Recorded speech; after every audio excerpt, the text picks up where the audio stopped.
even I admitted. could see the Impala being like misunderstood. Very. He even admitted he didn't know what he was looking at. Yeah, like brought it to the show, set it up. He was like the main judge manager or whatever. He comes up to me and the owner's looking at me and this guy, nice car and all, sweet car, but other than the paint, it's really just a bolt-on mild custom. Oh yeah. And my face went red. Super mild. Steam. Red. And Steaming. I'm like, do you know what you're looking at? Like, as calmly as I could be, was like, I think you need to get the judges back over here to look over this car a little bit better. And he's like, well, you don't have a book. I'm like, have you ever seen a tablet? Because I have a tablet that's like this big and you can scroll through 650 pictures of everything. Back to the demographic kind of thing there, unfortunately. Yeah, and they're like, well, no, you need a book so they can put notes in for what you need to change to Polaroids. get points here. And I'm like, But here's the deal. You took that the wrong way.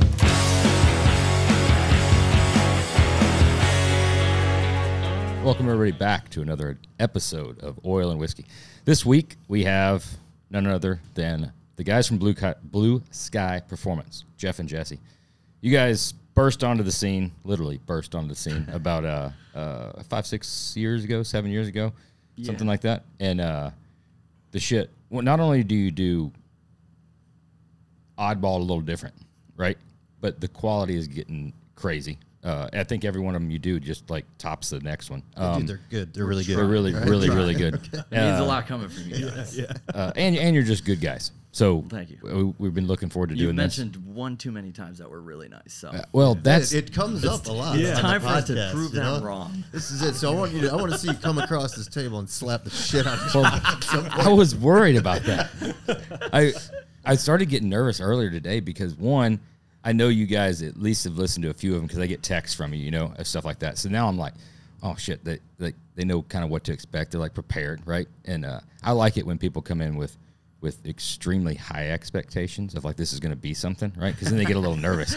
And then they're let down, right? Yeah. So you already know that it's really not that big of a deal. So now you're kind of more comfortable. Is that what you're going to say? Yeah, I don't like that. That is a problem with people getting to listen because I don't remember them usually. None. Right? Yeah. So I don't. Oh, right. I don't have like the lay of the land like these guys. Remember the cat and then the paw? And I was like, oh my God, that was funny. Text messages I've gotten and I'm like, question mark? Who? What? Yeah. Huh? Who said? Phil said? Josh said? No, dude, you said that. Like, It's better when they start with not even like saying that it was in the podcast. It's just some random one-liner, and you're like, "Fuck, is that a movie quote? Is that Step Brothers? Did one of us say it?" And they keep going back and forth, and just feel like just, an asshole. Just a smiley face emoji. Usually. Thumbs up. Yeah. I think I texted Josh once and he just didn't text me back. And I was like, yeah, I got to stop. That's standard. My wife calls me the biggest Roadster Shop fanboy, so she had a talking to me. He's got competition. Josh has an Android, so he probably didn't get that text. Speaking of Android, I got Nashville at the Triple Crown. You get a text from Vinny. We were talking about going out to eat, and he just texted me. We've known Vinny for 20 years. He texts me. He's like, ew, I just realized you have an Android. He said it was the most condescending. We can't be friends anymore, huh? Is Vinny coming on here? Yeah, he's coming on. I think Car Show parking lot hangout sessions are just not the same without Vinny. That is fucking entertainment. It is. Like I've never experienced before. He brings the vibe. Yeah. Between him and Cousin Mikey, I mean, that should be televised. I think we're going to get Cousin Mikey on with Jesse when we go down to his brewery. Okay. And then Vinny's going to come up after SEMA. Nice. Yeah. It'll be fun. It'll be fun. Yeah, It'll be fun. Definitely. Are we going to be able to talk with Cousin Mikey, or is it just going to be like, this is Cousin, and then he just goes? I think it'll just be the Cousin Mikey podcast. Is he going to need a microphone? I think he's going to do some like Push-ups? Fitness. He'll be just doing fitness tips. 10 fitness tips with Cousin Mikey. Well, we got to get something to drink. And there's a nice box here. Yes. Mm-hmm. So, good customer of ours, also a fan of the show. He is involved with a bourbon company I didn't know. Cool. And so when Josh texted me, I'm like, hey, Jeff, guess what? I'm like, we're going to be on Oil and Whiskey. He's like, all right. I know what these are. These are. Well, I And know they're what the not- boxes are. They're not stock. They're not stock. I got some mods. You're gonna have to. Oh, help they're me out.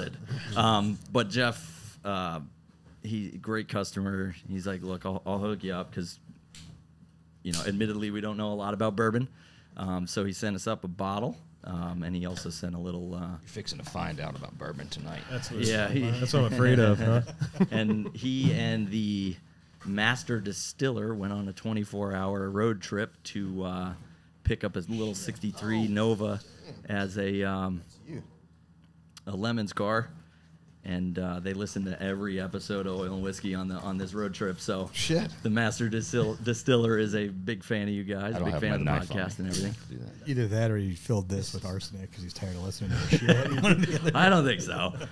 I love this brand, this Vizky. Oh, you do? Yeah, I Okay. just bought a bunch of glasses for my bar, and everything they make is so cool. I the don't have the this right one. box? I was Yeah, the looking right- at it. okay. Yeah. It's so light, so weird, but it's hollow in the inside. And, Right. Warm it up with your hand. Yeah. And then there's in those little badass. cylindrical deals. And you can thank Adam Banks because we had the bottle. Customer actually dropped it off while we were in Tennessee on Friday. And I was listening to the Adam Banks episode on the way home in the back of the truck. And he, gave you guys those flasks. I'm like, oh, man, I can't go without anything else than that. Damn. That's a banger. Right Is there. that, is that good? Oh, Oh, phenomenal. wow. With a note. Thank You you. guys are stepping it up. And so yeah, I ordered the glasses on Sunday night. Got shipped to the shop on Monday, and I whipped together the logos and everything. And Dude, wanted these a are- little these are personal touch awesome. on 'em. These the ones that freeze. Yeah. And they don't Yep. get watered down bourbon. That's why we shipped it. That's We why I were shipped afraid them. to fly with that. No, I think you would have been fine with that. You guys mentioned, you just kind of casually threw out master distiller. But I'm going to give this to you, Josh, because you've got the radio voice. And give that a read, because that's pretty fucking awesome. Yeah, Like kind of mind-blowing awesome. Jeff, he really made us seem way cooler than we were. So thanks, Jeff. Let's go through it. Oil and Whiskey Podcast. We are very happy you chose to taste our Elmer T. Lee Kentucky Straight Bourbon Whiskey. Elmer had a long history with our distillery where he started after serving as a radar bombardier in World War II. He retired in 1985 and eventually became our master distiller emeritus. That's like, you got like professor emeritus. I've never heard the word before. Yeah, emeritus. I think it's emeritus. Maybe it's your Learn something new. pronunciation. Yeah, where he promoted and spoke about our bourbons all over the world. I got to know Elmer very well, and he was a true Kentucky gentleman in every sense of the word. He was my friend and mentor and taught me a lot of what I know about the tradition of bourbon making. Well, that's fucking getting crazy. Yeah. Elmer's most significant contribution to the bourbon industry came in 1984 when he introduced Blanton's Single Barrel Bourbon. The first modern bourbon marketed as a single barrel, in my opinion, was a turning point in the bourbon industry because it introduced the concept of premium bourbon. Elmer T. Lee bourbon is crafted as a single barrel Kentucky straight bourbon whiskey. Basic steps are a lot of different steps there. A lot of steps. Yeah, I'm not going to tell everybody how to make it. However, you go to the end. This is from Harlan Wheatley, master distiller, Buffalo Trace. That's crazy. You guys are bringing the fucking Yeah, heat. subtle Dude, on that one. that's number one spot right there. Holy shit. For sure. I mean, Absolutely. how did you pull that off? Elmer T. Lee passed away in 2013, and his legacy lives on through each bottle of his namesake bourbon. This is getting framed. Yeah. Sweet. Honestly, we might pull out Troy Heavy's old picture and just put this in that frame. We'll put a little smaller Troy light up there in the corner and then put that above it. Jeff, do you know the story of Holy- Troy Heavy Trepanier? No, I don't. It's a good one. How did this come about? So our customer, he's pretty high ranking in Buffalo Trace. I would say so. Yeah, and as soon as he heard that we were doing, he's like, "I'm gonna hook you up with a badass bottle," and he's like, "I'll get a note from the master distiller," because, like I said, they spent 24 hours in a Toyota Tacoma going to get a 63 Nova for a lemon scar, and Harlan Wheatley is yeah, You just he's Okay. the guy. the biggest celebrity in bourbon. I mean, he is the guy. Yeah. Like seriously. yeah. No, I had to. He's the one that's always in the commercials recently with Stapleton. So Yes. it's him Yes. and Right. Yep. yeah. Yep, that was in their facility, obviously. But yeah, Yeah, no. You guys are just still slow playing this one. Just not a big deal. I'm feeling good though. I'm thinking back, and we've represented Buffalo Trace quite well. We have. on here. Yeah, we're Buffalo Trace fans. Always great reviews. Yeah. Perfect. You can't backtrack, so we did them well. This is good. A couple weeks ago, you guys opened a bottle from another shop, and you guys were like, "Yeah, great. Know these guys well.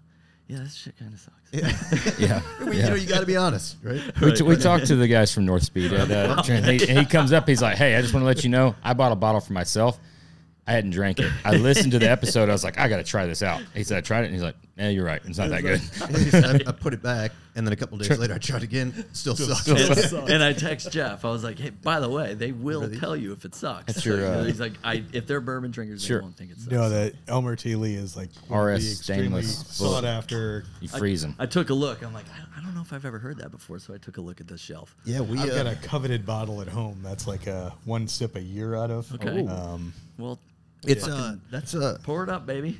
yeah, that's one of the tops right there. Well, you guys are starting off with a pretty damn high benchmark to then live up to afterwards. Keep it going. Wow. I'm excited now. These are cool. Yeah, those are very cool. Now we can stop like sharing each other's glasses too. Yeah, those were done on Monday morning, right? No, the bullets were done on Monday. The glasses came Monday night. First thing I did Tuesday morning, got on my old Cricut. Got it done. Made the little decals and did the initials and everything. Just scooch just a little. Just Love it. Well, cheers, fellas. Yeah, cheers. Thanks for coming out. Very much. absolutely. Right. Mm. Yeah, that's fantastic. Never. Ooh, you hear that? You Never. guys hear that? Did you feel? Can you hear the burn? No, I think my chest hair just got all. growing a little bit. I see it growing through those the pink on your shirt there. A little bit. It's an urban No, that legend. is actually really. I drink a lot of whiskey. I have zero chest hair, unfortunately. I'm still waiting. He's like a fucking dolphin. If you ever seen him with his shirt off, it's just water just beads up. Entire body like a dolphin. My wife, fastest swimmer. my wife this summer before vacation, she's like, "We need to shave your back." I'm like, "Is it really that bad?" And then I didn't know you had a hairy back. Oh, I do. Surprising. So I found out. We started going It's to. happening. I have It's a wife's job to tell you too. Yeah. Well, I found out because I took my daughter to swim lessons, and my wife is taking pictures of me, holding my daughter in the pool and everything. I'm like, I got fucking angel wings coming off my back. And she looks at it, she goes, "That's hilarious because I've never noticed that, and now it's all I can see." So before vacation, she's shaving it down, and then the next day I'm like, "It's really itchy.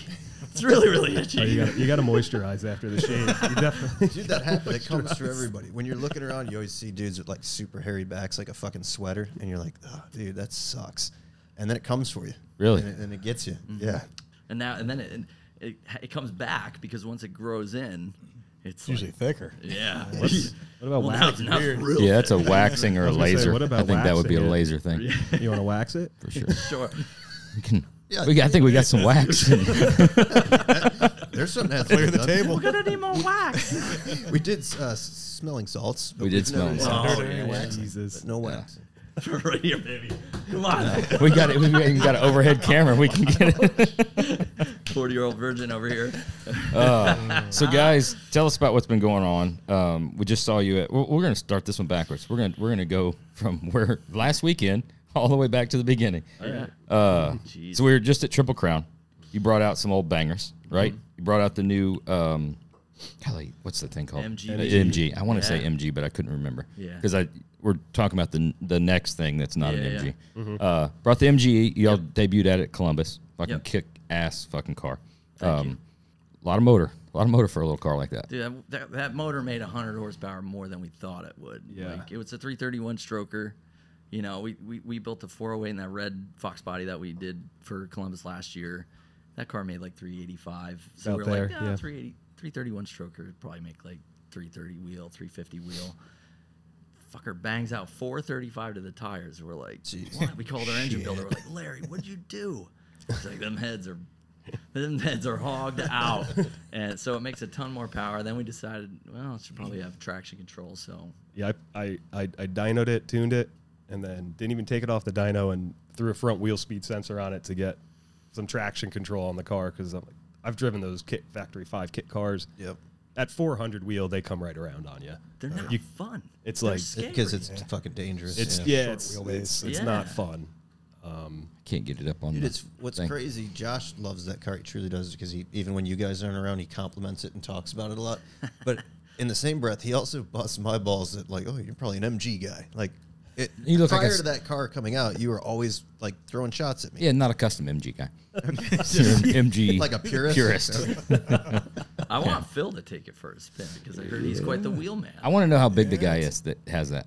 About my size. Yeah. Really? Okay, no. Yeah. Usually that's the 6'4", Not- 350. Yeah, right. Yeah. Not me. Yeah, where does the windshield hit you? Is that like chest height when you're driving? Right here. Yeah.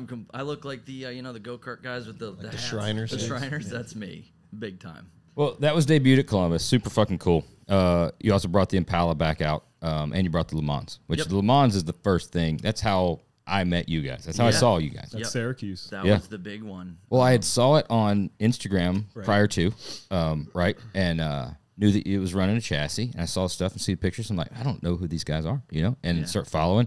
I saw the car at Syracuse, and I was like, damn, this shit's cool, really cool. And then we talked, and Yeah. That conversation that weekend, like prior to that show, we spent so many years kind of outside looking in, Yeah. and we met Rick, and it started with us just doing body and paint, and so I was like, all right, cool, we're just gonna do Kindig handles, like, oh yeah, and then I went to, I think in 2017, I went up to Lake George, and I saw a 66 Chevelle that was cruising around. It was a maroon 66 Chevelle, and it was cruising around, and I'm like, that stance is incredible. I'm like, you can't. What's the deal with that car? And then I just happened to be looking at your website because I think Irvin had reached out to me and was like, hey man, love your stuff. If you ever need a chassis, hit me up. And I'm like, we're not there yet. We're not the chassis shop. And then looking at your website, I'm like, oh, I'm looking at the A bodies, and I see that car, Mike Chevelle. and I was like, that explains everything. And it flipped a switch in us, and all I did, I copied and pasted the link to a fast track A body chassis, and I just sent it to the owner, to Rick. I said, this would be pretty cool. Just And planting he- seeds. Yeah. And he came back. He's like, because we were gonna mini tub it, we were gonna narrow the factory chassis, and I'm like, it's just not gonna drive that well. I'm like, we need something that's engineered to work all together. He already had a big Butler motor, a Yeah, 535 that yeah. he was sticking in it. So Yeah, so he was like, okay, sounds good. So we ordered the chassis, and it kind of took off from there. And then this was before renderings, and again, outside looking in, seeing all these big builders, getting renderings done and using guys, and that car was just, hey, what do you think of this? Sure. What do you think of this? What do you think of this? And then it's like, Sometimes those are the best ones. that was our first customer who was like that. Yeah. So yeah, it's Rick very is different for man, us. Yeah. And we have an OBS in the works that we're going to be doing for him. That's going to be pretty damn bitchin'. So, but yeah, that car kind of, we decided, well, what happened to that car a week before we went to Syracuse when you tried to start it? Oh yeah. It had a head gasket leak. I tried to start it. It sounded like the Pontiacs, like when they're hot, they always get that like timing advance type start on them. I was doing that, and then we had a pinhole in the one exhaust, and there's green coolant dripping out of it. Like, pull the plug out. That's not supposed to be there. No. So it had a head gasket failure, and Only when it was off, though. yeah, when it was running, it was fine. Just when it was off, it would leak down into the block, and I just don't shut it off. Then that sounds yeah, like right. the easiest Well- fix of that. well, we just drained the coolant out of it. We drained it below the head because we were going to Syracuse. because we just wanted to get to Syracuse. Hey, you laugh. You got to do what you got to do. I got a Yeah, very yeah. similar story from the very first car. Yep. I called Butler. I told them what was happening, and they were good. I told them that we were gonna bring it to the show. I did need to run it some. It's not gonna have coolant in. I'll watch the temp, whatever. But it was going back to them either way. and they were nice. They were great. Yeah, they they were took care of really, it. really good They just to work rebuilt the whole engine more or less for us. They didn't even just paid for shipping, because part of that, actually, the reason I rebuilt the engine was the customer had the oil pan sandblasted. He assembled the engine and never cleaned it well enough. So it Rick, we love you. We love you. Yeah, I love you, Rick. You did nothing wrong. Except for leave a little bit of sand in the oil. Motors like grit in the oil. Yeah, a little bit of it helps viscosity levels. Yeah, but that I'm sorry. Go No, ahead. go ahead, finish. Well, yeah, like that show kind of, we were just like, let's just go. It's a big show, and I just happened to be standing in front of a booth, and I saw a guy wearing a Roadster shop, and the fangirl in me was like, oh hey, we got a Roadster shop chassis under our build. He's like, oh, and it was Josh, and we're gonna be dancing around. I think the timeline right Hey, that's now. fine. So We this can was dance. 2019, right? Yeah. Summer 2019. Summer 2019, and so I was like, oh, cool. And then later that day, we went, and I was like, I want to go see Roadster Shop's booth, and you guys were hanging out. I think it was you, Irvin, a couple other guys, and just bullshitting, just hanging out. And I was like, yeah, love to get to SEMA. I have no idea how to. No idea. And he's like, Josh, I can get you SEMA. I'm like, really? He's like, yeah, okay. Pretty decent accent there, yeah. I'm not mad at it. While smoking a cigarette and like kind of turn. I see that. I'm picturing Yeah, this yeah, right you now. know, It's like, yeah, I'll get you SEMA. yeah. Yeah, it's kind of a. That's exactly how it went. Yeah. Clint Eastwood over there. And I was like, oh, that's cool. And I just met this guy. You can't take anything for granted. So it's just like, oh, that's awesome. He said that. This guy said he could get me a SEMA, and then, we didn't. And then when you had to step away, and Irvin was like, dude, he's the real deal. And he gave me the rundown of HRIA. And Look at Irvin giving me. I'm gonna have to. keep By that. the way, Looking back, how bad did you want to be like, I'll be your Huckleberry? Say when. he ghosted us twice coming here. 2 years ago, we were here. Oh, that's picking up right. Chassis. I ghosted you. Josh No, ghosted you? Irvin. Irvin. Oh, yeah. Ghost- Well, He's off maybe you today. came like. Did you come at like 4:59 or 5 on the dot? Well, Did you come at? I'm just checking. The first time we came a couple years ago, and he was texting me like, "Hey, let me know when you get into town." And we were leaving like real early because it's a 12.5-hour drive. 14, I think. 14. It was a long drive. Yeah. In a 300 horsepower Cummins. that Pulling a 15K trailer. yeah. And we got in at like 9, and he just radioed silent in me, and then we came here next morning, and he didn't come to work. So last weekend in Nashville, I'm like, you gonna be there? Yeah, man, awesome, sweet, see you there. And he's like, when are you coming in? Thursday. He's like, oh shit, I'm not gonna be there. But anyway, 2 weeks after Syracuse, we got the email with the confirmation of the HRIA vehicle featured program, and it's like, holy shit, it's happening. So that car really opened up a lot of doors for us, and then That was a big jump start. yeah. I want to go through. I want to go through that on the SEMA thing. Sure. One, you had the first kind of customer that you were like, you could spit some ideas out, right? Mm-hmm. He's saying yeah. So in your mind, you're like, I know some cool shit, right? But this project didn't start that way, right? So now we're kind of like, oh shit, we can do some cool stuff, right? But let's not get carried away. Let's do the things that we can do, Yeah. right? So you build the cool car, right? Mm-hmm. It's getting accolades. People are looking at it, right? You know that you're going to SEMA. So now your mind's like, holy shit, right? Shit's actually happening, right? So you're going to SEMA.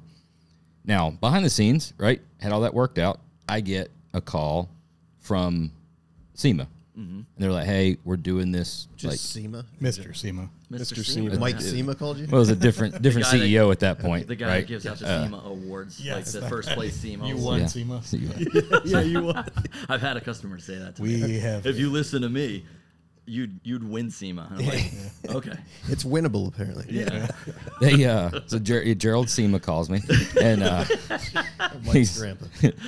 he's like a couple of different people, and they're like, we've got this deal that we're trying to do film with Blue Man Group, right? Know you got some cars going. Do you have a convertible by chance, right? I was like, shit, you're not gonna believe this. Got a convertible. It's gonna be outside. This is gonna be like perfect. This will Yeah. be easy. So Yeah. you know, and I sent you a thing. Hey, is this something you're interested in? You know, and I didn't know anything about what they were doing. It was just they needed a car for the Blue Man Group to get in, and that was basically like their kind of kickoff to SEMA starting. I think they were using it in the SEMA banquet video thing, right? The dinner, yeah. Yeah. So it was kind of one of those things of like, hey, I got you guys in. The car's going to be cool. We've also got a shit ton of stuff going on for SEMA, too. So it was kind of like, you're interested in? If you are, hey, y'all talk and handle it, right?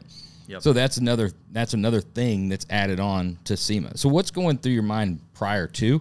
And then I want to hear about the week. Do you have a story like Josh's SEMA story? Or is this, maybe we should focus more on like how the car performed and not what it did for the business. I have that story, but it was the year prior. We'll get to that after we get through like 3/4 of this bottle. We'll get to that. Yeah, I'm curious too how if you show up with a new car, you're kind of like, you know, because we've all been there. We were so green too. I mean, it was 5 years ago. You know, it's not that long ago. 4 years into the business. Yeah. 4 years into owning the business. Owning it, yeah. And it was just like we can't say no at this point. We have to do it. And obviously, I talked to the owner, and he was like, "Yeah, sure, no problem." You know, he didn't really know. And at that point, he was going to be going with us. But it was just like, whoa, this is happening. Like, this is real. You know, again, outside for so many years, I was outside looking in. This is like the hot chick that you asked to go to prom that you probably didn't have a chance with said yes. Yeah, exactly. That never happened to me. Shit. That never happened to me. So yeah, it did for me. I married her. So. that's true. Tara, Although, right? although I did. Your first car Still with her? Yeah. Yeah. What I think your first car story might be about. Yeah. Maybe we'll get to that. But yeah, it was just like, all right, that's cool. And we're, you know, you guys watch The Office? Yes. A little bit. You know the picture of Michael when he was young, and they Yes. took the picture of him with the mullet. Yes. That was like me the whole time, like, you know, kind of like, whoa, we're here, like we don't know what we're doing. We don't, you know, we were both on anxiety times 1,000 about it, but Popping them Xanax. yeah, Definitely. Whatever it takes. but it was, you know, we weighed our options on like bringing the car out, like how are we going to get it there, and we decided it was more cost effective to ship it, and it was like, oh, it's going to be $6,000. Like that's a lot of money for us to spend. Yeah. Do you absorb that at that point, or are you like reaching out to the customer and saying, We have "This is never, on you, buddy"? we've never charged a customer to bring it to a show. And, Yeah. you know, we've always done it on our own time. You know, you guys see we bring. Except Syracuse, to go to Syracuse, we borrowed two trucks and Rick's- two we bor- trailers we because we didn't have anything. We had a 15 by 15 pop up, Yeah. and when we bought that was $2,500, and we're like, this might break us, brother. Yeah. Listen, I mean that's a commitment. You gotta Yeah. get the car out there. I mean, it's $6,000. You're out of the shop. Yep. You're not billing. It's Yeah. it's a lot of time to be out of Hotels, the shop. meals. Yeah, it was stressful for us, and it still is. Spearmint I mean, Rhino. Yeah. Our wives were there, so Cirque du Soleil. Well, I think that it's really important. Touching on that is the fact that that's what I honestly, not just because you guys are here and not because we got a good relationship. I've really been impressed by you guys and the shop in particular, because you're always you're putting the work in, right? So you're investing in yourselves. We've talked about that. This is a common theme in this. So you invested in yourselves to get the car out there. You invested in yourselves to make that connection and talk and do the thing. Yeah. But then when we're at the events, you guys are there. You're at the things, right? You're hanging out. You're talking to things. It is work. right. Oh, yeah. And there's a lot of shops out there that, you know, we have fun. Don't get me wrong. Yeah. We have fucking fun. But we're also having fun doing work. And Right. you're at the right place. We talked about this at Nashville, right? Yeah. Being at the Yes. right place at the right time takes you being at the right place. So sometimes you got to be at a shit ton of places. Yeah. Yeah. Right? Until you find that right place. Yeah. And 100%. and that's just that's the way it is. I remember SEMA, you know, you were there, you're on the floor, you're doing stuff. So many times, you know, I run in, even have friends, you know, there's like, fuck, I didn't even make it to the show today. We fucking got hammered last night, right? And unfortunately, we've gotten hammered before and still made it to the show. It's not a great show. There's never been a time. Especially when you're on TV all day It's- after an hour of sleep. Yeah. It's You just- unfortunate. You just grab a Bloody Mary Right. on your way out the fucking hotel and Keep riding. Probably a bad example. Maybe I shouldn't have went there, but the point You're is, the pros. you've got to be there. You got to be at those places, and you got to take every advantage of any potential situation that you have, because you never know what's going to what it's going to take to. Any conversation. There's been conversations at a bar talking about something stupid that leads into talking about a car that turns into, oh, so you're ready to build one. Oh, fuck, cool. Yeah. I got to tell you, that right place at the right time comment you had there, that's one of the best pieces of advice. That's notable right there. I like that. Oh, I appreciate that. Yeah, I really Hey. like that. Cheers, man.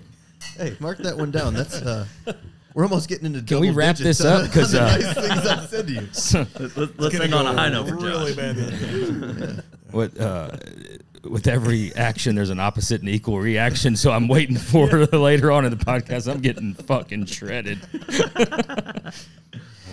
No, we've always talked about that. It kind of comes back to how to make it in this industry. Is you just got to keep pushing, keep being there. You got to make this the priority, and you're sacrificing birthdays and holidays and weekends to make this shit happen. And it's never like an instant payoff. It's not like It's slow. Yeah. It's slow, but eventually you put in your work, you put in your time, and everything starts falling into place for you. Yeah. if you don't show up, you're not relevant anymore. Yeah. Like you got to show up. People have to see you. Yeah. I think the thing that's gotten different though, because we put the fucking work in definitely at doing the show circuit and stuff, but back then, like early 2000s, it wasn't like cool and hip and fun. I mean, there's still some drinking in the parking lot and stuff like that, but it was like khakis with tucked in shirts and like it's like working all day. You're like sitting there being professional. You Right. rock the fuck out of some khakis. Yeah. The tucked in shirt thing, you bring that up. Dude, tuck the shirt in if you want to. I know you keep trying to slow it. It's like, You know what I'm getting I know. at. I mean, you remember you that era. yeah, It was you had like, to show up in the polo. You had It was different times. Things have Put gotten 'em. cooler and more fun. right. Right. Now, do you guys think that the TV surge, the TV show surge has changed the look of the industry? Probably has. It probably like kind of lowered the guard and made it look like, that you don't need to be some uptight, like stuffy kind of businessman in order to run a business. Customers' age changing too, I think, has a lot to do with it. I think it's all a perfect storm. It's, The you're right. demographics changing for sure. Yeah. Because like, geez, before 2018, like SEMA didn't even seem like like we don't need to go. We're not. There's no reason for us to go because we're not at that level. A manufacturer or a shop or something. I mean, Right. You're not selling a good. Yeah, like our old boss, he taught us everything pretty much we know about running a business, but he always thought that car shows were just what the at-home builder goes to, downtown cruise night.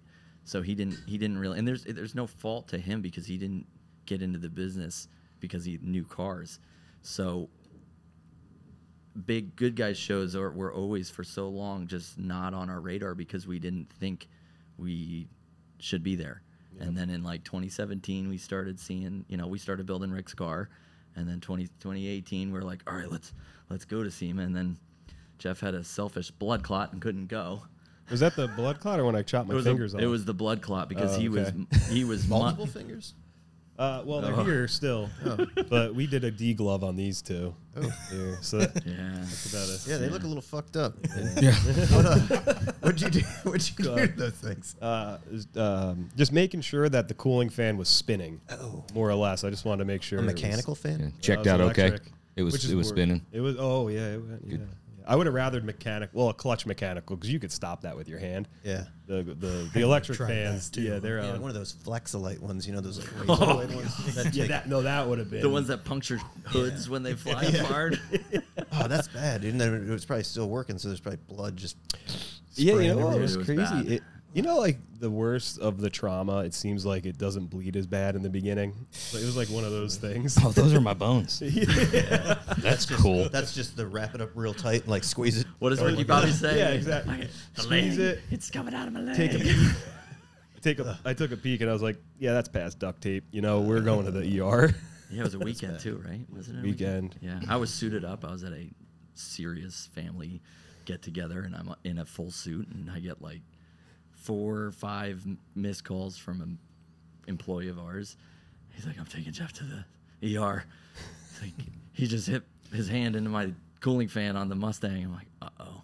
He's like, I need you to just come and close up the shop because we got to go.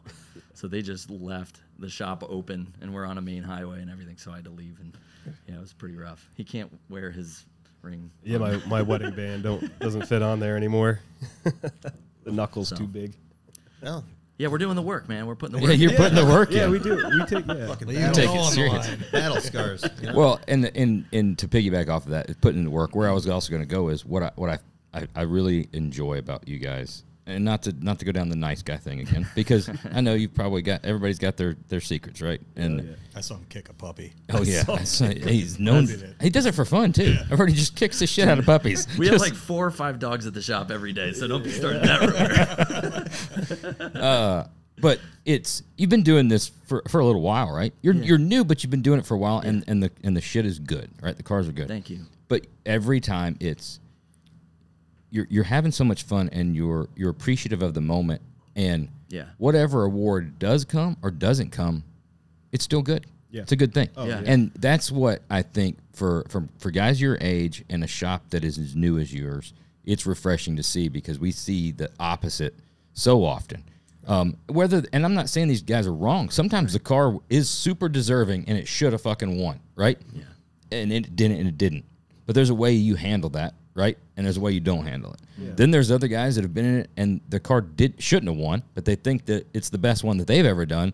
So then for some reason it's deserving of it. And shit, we've got our ass kicked more times than we fucking won, you know? And it just happens. And again, we come back to the customer thing. As long as the customer's fucking happy, he loves it, and he's driving it, and you did everything he wanted, you win some, you lose some, right? It's a beauty contest at the end of the day. And knowing how to handle that, take the drive home, right, when it's you and him, to bitch and MF everybody that's out there. Yeah. Right?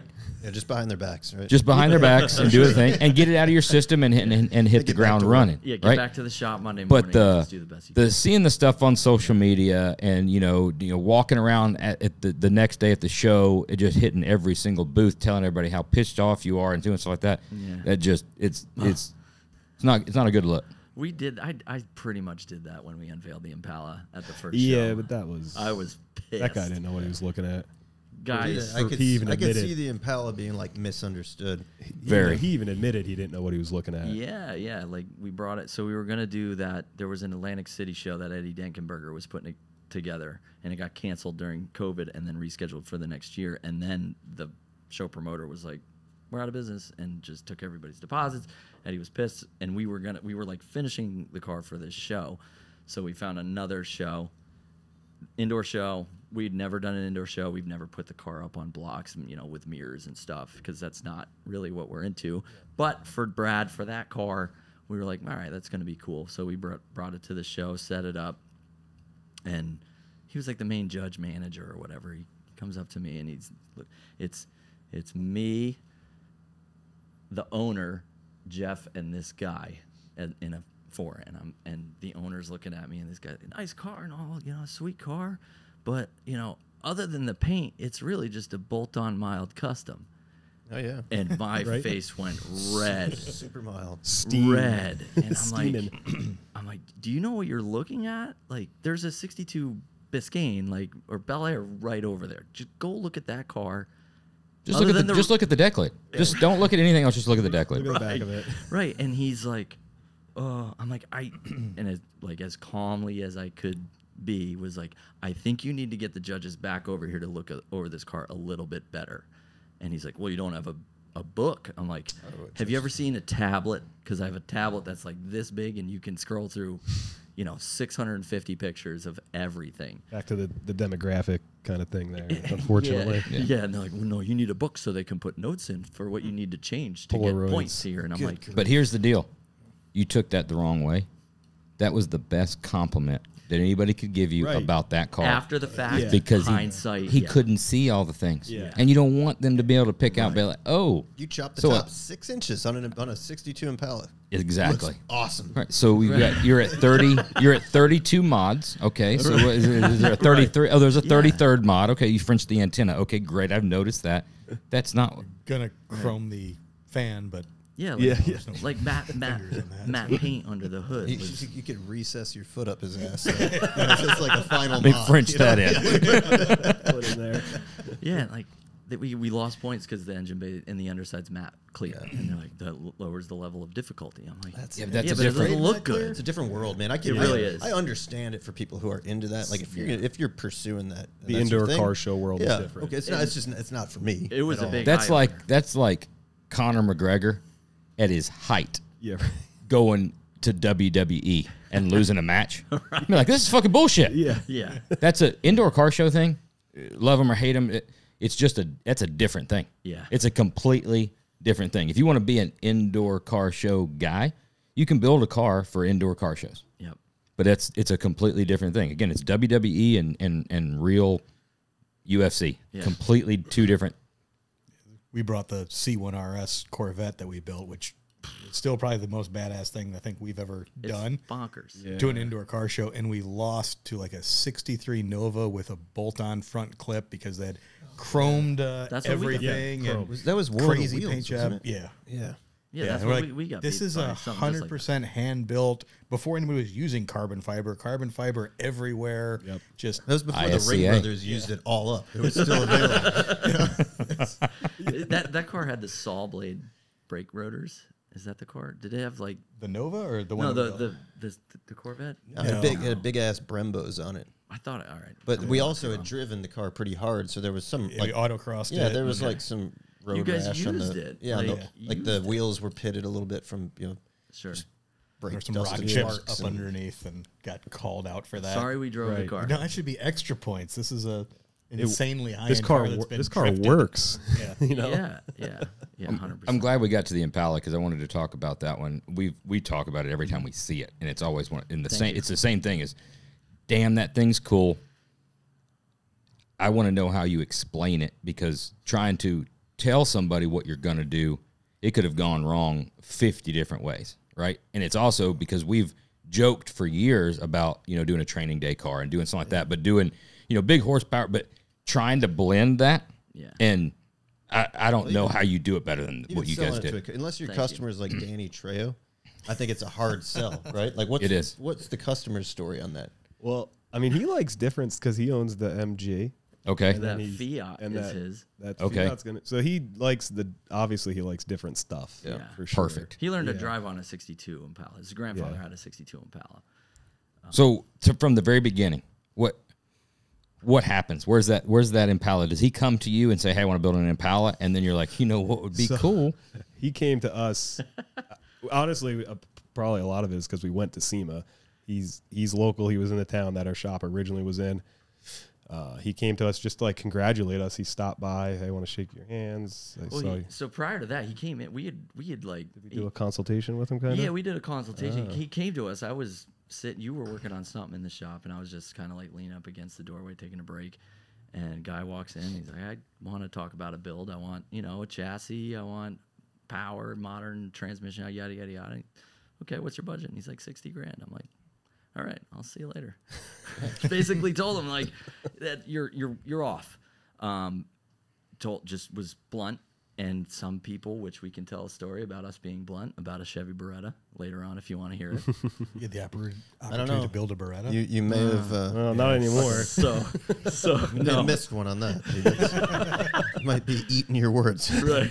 So and he went on his way, and then he came back, and he came back with a check to get a chassis ordered, and he's like, "Let's go, let's do it." I'm like, "Okay, cool, you're serious." Never built a hot rod before. Never, he retired, and he's comfortable, and he's like, "I want to build something cool." Awesome. What color do you want? I don't know.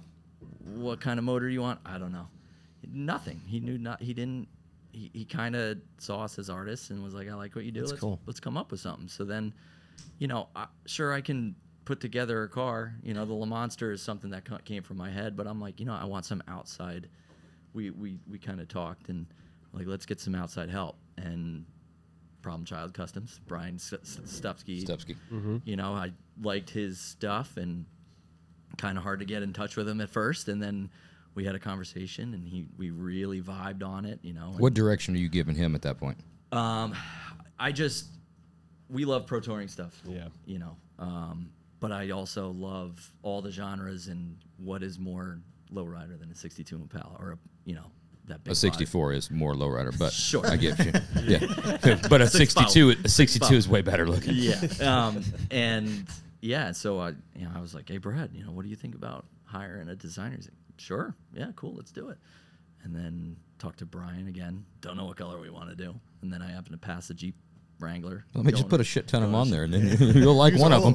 Right. One of something's hopefully going to stick on. Yeah. It, And I loved Brian's, the stuff he did for JF Lanier with like the off center, the asymmetric graphics. And you guys have done plenty of that. I love that kind of stuff. Because there's beauty in symmetry, but there's also beauty in asymmetry. Mm-hmm. And Brian just ran with the idea. I fell in love with those wheels because I went to SEMA and saw the Road Rage Camaro. I wanted them to be more concave like that, but the car would probably have to be another foot wider to make him concave like that. But then Could have it was done just like 15s and stuck them out. Or 13s. no, Texas wires, baby. Yeah, Houston. And Brad, he was just like, yes, every step of the way was just like, yeah, man, cool. And I think he is the journey, not the destination. He likes the journey.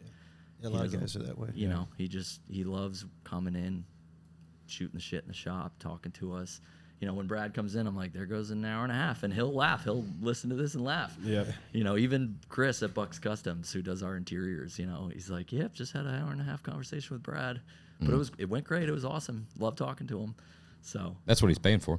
Yeah. He's paying for the experience. yeah, That's what he. 100%. Yeah. And I mean, Jesse and I are the ones talking to him. So how much are at this point? We're not making 40 hours a week billable in the shop anyway. It's a lot of administrative stuff. So it's fine. It's what we're there for. Yeah. Yeah. Yeah. So that car, he just keep going. How much is he seeing of the progress and colors and stuff's coming together throughout the thing? He lives 5 minutes from me. So he's seeing it all, Yeah. as it's all the way as it's coming Yeah. together. At what point have you ever, or did you with him? Do you ever shut that off? Mm-hmm. You're like, all right, it's about to start coming assembly, whatever. Yep. You got to have some type of surprise. Yeah. Like, stay the fuck away for That's a little why bit. That's why we did that indoor car show, because that was the unveil for Gotcha. him. So he hadn't seen it.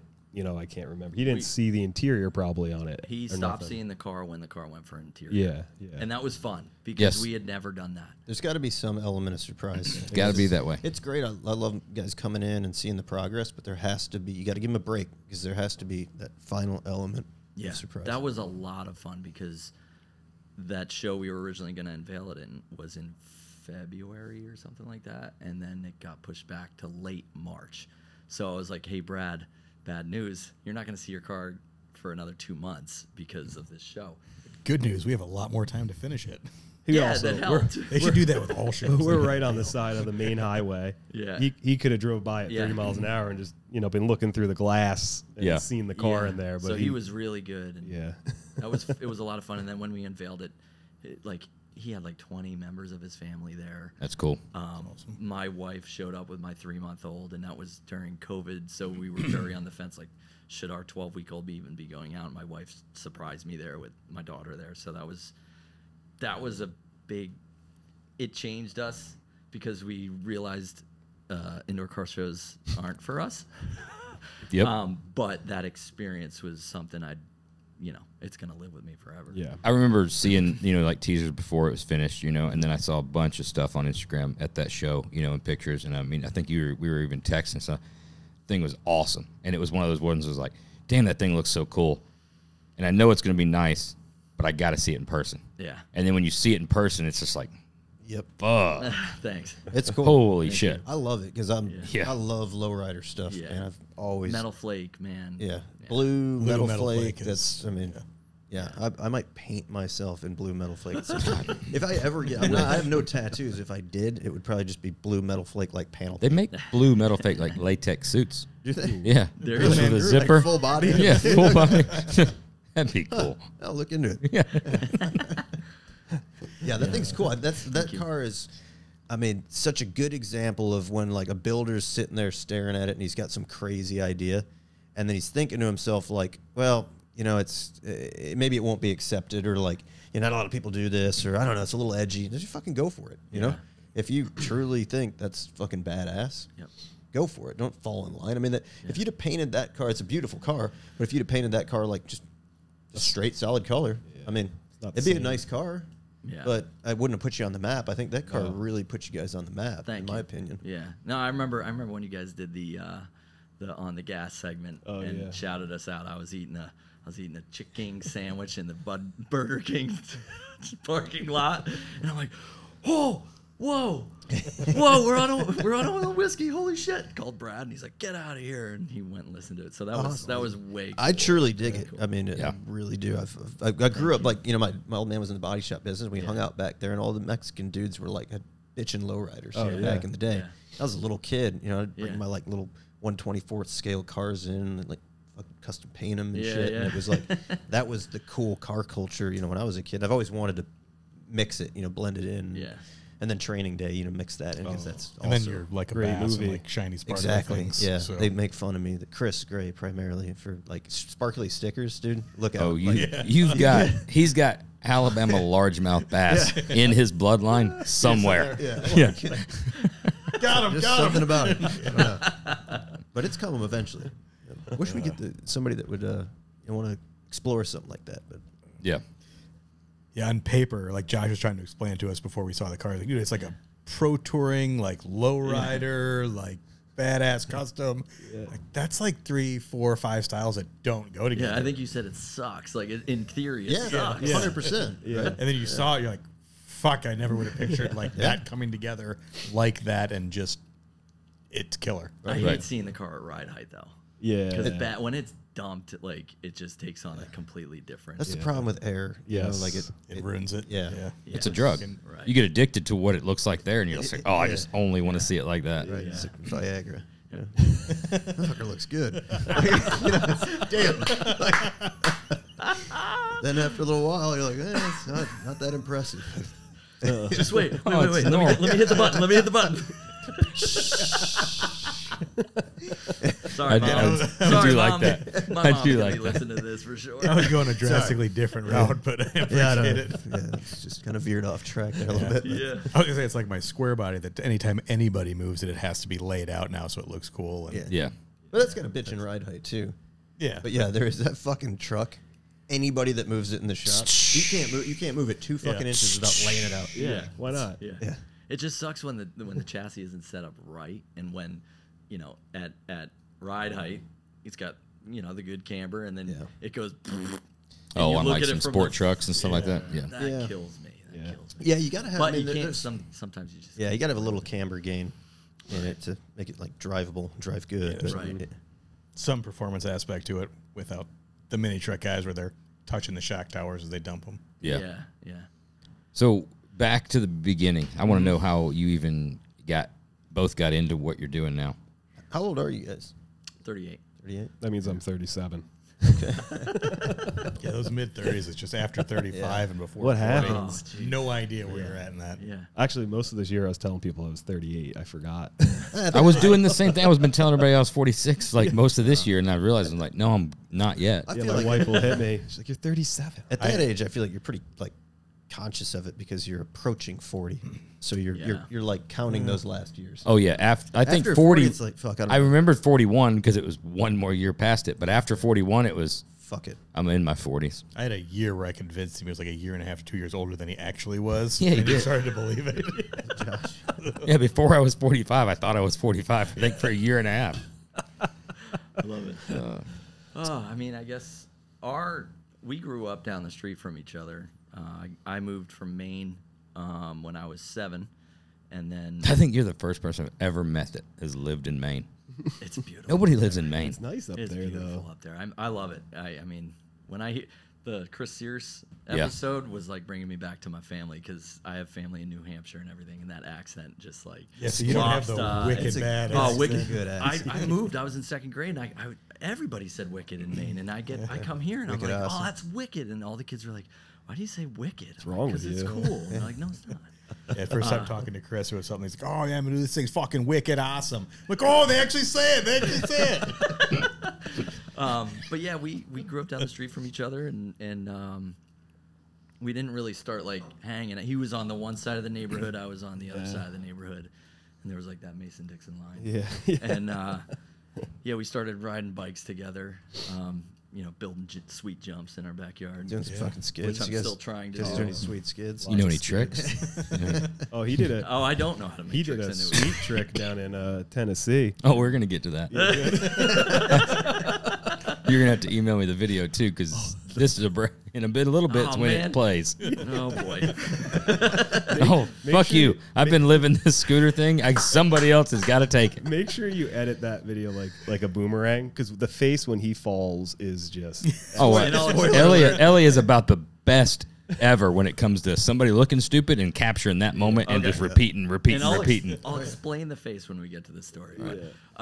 Yeah, so we grew up down the street from each other, and once cars kind of got into the, you know, that's kind of like all hell broke loose. And But where'd the cars come from, and what was the influence? What was the first thing that So his jumps out? We both wanted Trans Ams, unfortunately. I wanted GTI. Oh, I was about to say unfortunately, but Oh, fuck that. Trans Am's a badass car. They You were- guys were obviously some they badass Don't be kids. giving away any hints though, because we're gonna guess first cars. okay, Right. So that's don't fine. be. I don't think you'll, unless you've seen me post a story about it. It's gonna okay. be tough. Yeah, his first cars. Yeah. Yeah. Mine would be obvious. My but- first car story. It was a short-lived car.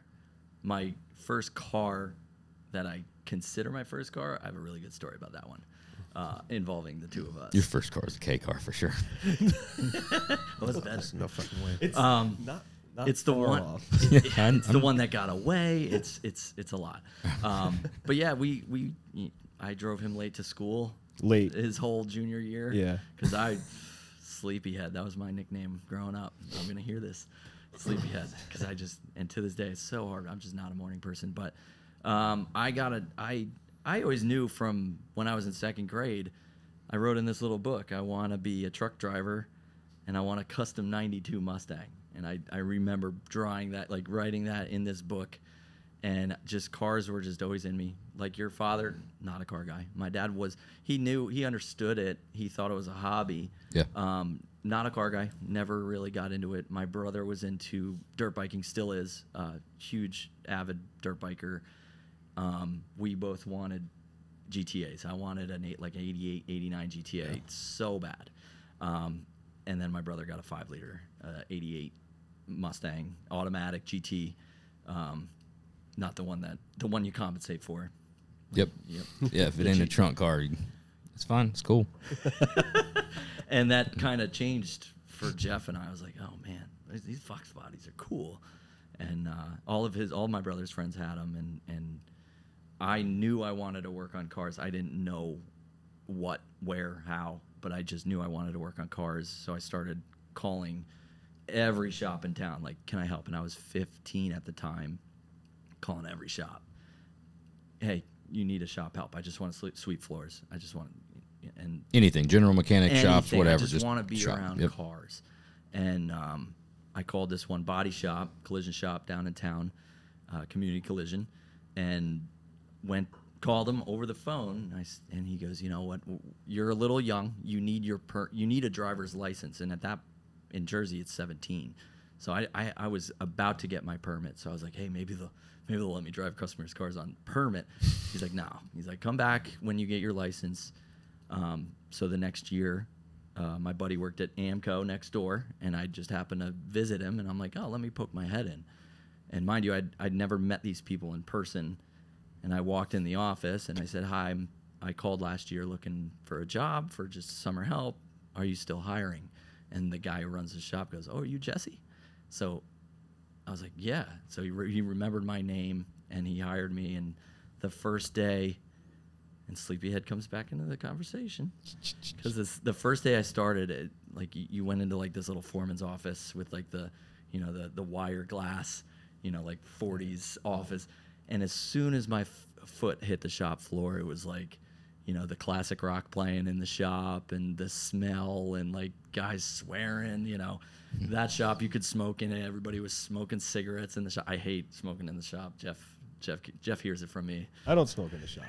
Those were In the doorway of the shop. Gets, yeah. There were still titties on car posters and calendars then though. Oh yeah. Two of the techs had yeah. nudie mags in their toolboxes, and they'd open them up, and okay, let me go fix this dent. But as soon as it was I think like, car repair in general is better. When That was the thing. downfall. I remember as a kid, like as a They wiped 'em. younger kid, my dad had thrown me with some like body techs to work, and they'd just have like Yeah. there's a drawer yeah, full Yeah. of fucking just titty magazines. Oh, we had a in the bathroom What are you doing, dude? in the old shop up in the cabinet. from who Yeah. knows From how who old. knows when. I mean, I could Like old, really old. some distinct landmarks that tell you about how old they were. But yeah, it was like I know what he means. His back, but on the front. How did you? This guy's so subtle, but so Sniper. good. He's a fucking sniper, man. before Merkins were a thing. But yeah, it was like, and as soon as I saw fresh paint out of the booth, out of the gun, I was like, oh man, I like this. And it was a collision shop, and I started from just sweeping floors, just eager to work, just turn one wrench, and they wouldn't let me, because I was gonna screw something up. So I learned how to check in parts and organize parts and everything like that, do all that. And then one day I remember Tech was trying to get an exhaust out of an Envoy all the way up to the cat back, and he's struggling with it. I'm looking at it, and I'm like, you need to undo the shocks so the rear can go down further and it'll come right out. No, I'm not gonna do that. So finally I went over, I took his tools, I did it, dropped it, and I pulled the whole exhaust out with him, and he was like, oh, cool. And I went home so proud, and I told my dad, and my dad goes, don't be getting too cocky, all right? How did you explain that? drop Were you like, trans, Dad. this dumb motherfucker? No, I was just like, Or was it like, I had an opportunity today that I saw. That's I exactly saw an how it opening was. and I took it. that's exactly 6 months, how I'll it probably was. own my own Amco because I'm just that good. Yeah. My 17 years old. my nickname was Bitch Boy in the shop, and but I wanted to do it. So then it came. That was summer before senior year, and I was going to go to Tech. I was going to go to Votech. They had an auto body thing, and I just decided, I was like, I'm going to do it. And then the manager, Billy Talmadge, was like, why are you going to go to? You're not going to learn anything there. You're not. I'm like, but I have to go to school. He goes, why don't you work here half the day? I'm like, well, they don't have that. My boss at the time wrote a letter of recommendation to the Board of Education to allow me to do a work study. And the Board of Education allowed that to happen. So I was the first one to have a work study program. It was great. So I got to drive my Fox. I got to leave early, drive my Fox body up and over for like $160 a week. Great which advice he gave you. It was great. Yeah. And that manager also told me, again, my dad didn't understand the custom car thing, and his dad helped my dad see it a little bit better once. But I was first thing I took. What do you think of the first thing I did when I got my Fox body? Put Flowmasters on it. Mac cat back, but yeah, and took the cats right off of it. And Yep. I brought it home. It sounded good. I'm all proud of it. It was an X pipe, and X pipes were like, woo. Oh, X Pipe. 2003. Good grief. It was about But you had money. 40 horse. Yeah. About 40 horsepower. X Pipe was on Ferraris. And my dad, you ruined that perfectly good car. And it was a good car. Like going back, it was high mileage, but it was like that one. Yeah. I used to vent to my bosses. Like, my dad hates that I work on my car. He's like, that car is going to be the biggest learning experience you'll have early on in your career. So go out, break it, and I'm going to have to fix it because my dad, he's not going to pay for me to fix it. So how many T5s do you think I blew third gear out of? Oh, yeah. It's like I put a spec stage 2 clutch in my car. I'm like, guys, 4 of you, get in. Let's see how hard this thing shifts into second. Clutch works good. Trans. And it was like boom, second gear. It was like strike. It was like I hit a strike, and I'm like, oh. So I drove that transfer for like 3,500 miles, first, second, fourth.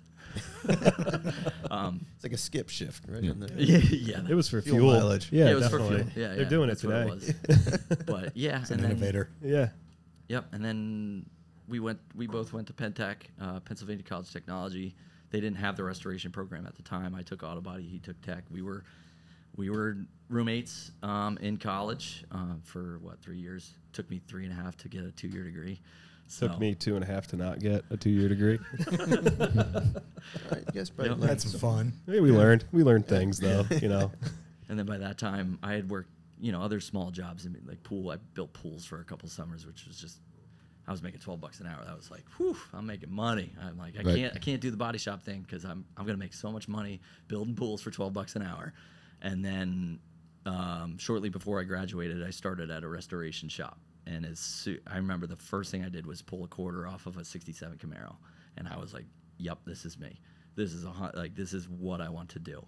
Like, you know that smell when you grind on a GM? Oh yeah, when you're grinding the E-coat off. The E-coat, the seam sealer starts burning. Yep. Every time I grind on like an old, home. it smells like that first day at that body shop. I know exactly what it is. Yeah. Yep.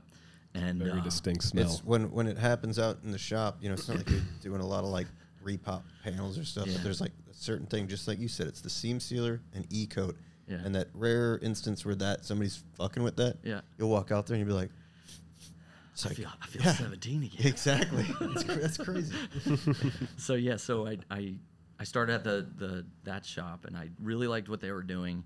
I took a pay cut to be there for $11.50 an hour, and I knew I was getting good, and they wanted me to like push myself, and I get it. You know, I was putting in a little bit of extra hours and starting my own little project, and I asked for a raise, and I don't know if he's going to listen to this, but he told me to my face, "You're not worth it." And that was like, oh. And your feelings got hurt. You quit. You left. I was And then like, you got another job. I'm not going to be Threatened to going sue him. anywhere. I was like, I'm not going to be going anywhere here. So my mom found a want ad in a magazine for Blue Sky Classic Cars, which was on the other side of town. Okay. And she's like, hey, there's a job opening. Go check it out. And I went and checked it out. I talked to it. Older guy. He was probably 75 at that time. Yeah, he barely knew what like a Phillips head was. Yeah, he was a business businessman. guy. And he offered me considerably more money to go in and be part of the body side of this very small shop, 2-bay shop, just a few guys. So I took the job, and I started working there, and I'm like, these guys are butchers. I'm like, this shop foreman's telling me, he's like, hey, the 70 GTO Verdoro green on green Judge, the outer wheelhouse is rotted. The car's painted, mind you, already. He's like, you know, you got to feel the lip. Duraglass. He had me feel the whole thing. So when it was like grabbing onto the table. And I was like, these guys are, I'm out. I'm done. I think we've stripped a couple cars from there. Yeah. And so I was like getting ready. I'm like, I can't do this. This is not the work I want to do. And I was 21, 22 at the time. 21 probably, yeah. Yeah, and I was like, this is not what I want to do. I'm like, I want to do high quality work. And then I come in the next morning, shop foreman, the shop truck is there, tools are gone, the receptionist is gone, the shop helper who was the receptionist's son, which I have a really funny story about that. They were all gone. And Alan, our boss, my boss at the time, it was me and this tech, Matt, who was an older guy. And it was just two of us. And he goes, I'll give you a raise to stay. I'm like, oh, okay, sure. We had like no big jobs. We really didn't have anything of like what we're doing now. No. But I was like, yeah, let's do it. And he gave me a sizable raise to stay. And I just decided to do it. And then it was like 6 months later, Matt quit because he didn't like that a 22-year-old was kind of calling the shots because I was hard-headed. I'm like, no, this is how we do it. This is how and he hated it. And he still is hard-headed, right? Oh yeah, I am. Even if I got I I may be nice, but when I see learning. something, I'm I'm learning. like, You know what you want. man. But yeah, so and then that's where Jeff came into the picture, but his career started before that. Yeah, I mean, same up to, through college, almost the same thing, except I didn't do the high school like work study thing. I just cut grass. Cash job. I made great money doing that. Yep. And then went to school, finished all like the tech stuff. I had to take like a biology class to get an associate's in fixing cars. I'm like, yeah, I'm not doing this. Left, disappointed my parents. Went back to landscaping. Didn't even do anything with the car stuff. Just like, hey, this is cool. I work on my own cars. left. I don't remember why I stopped landscaping, but I was like, let me try cars. Got a job at STS that lasted a week.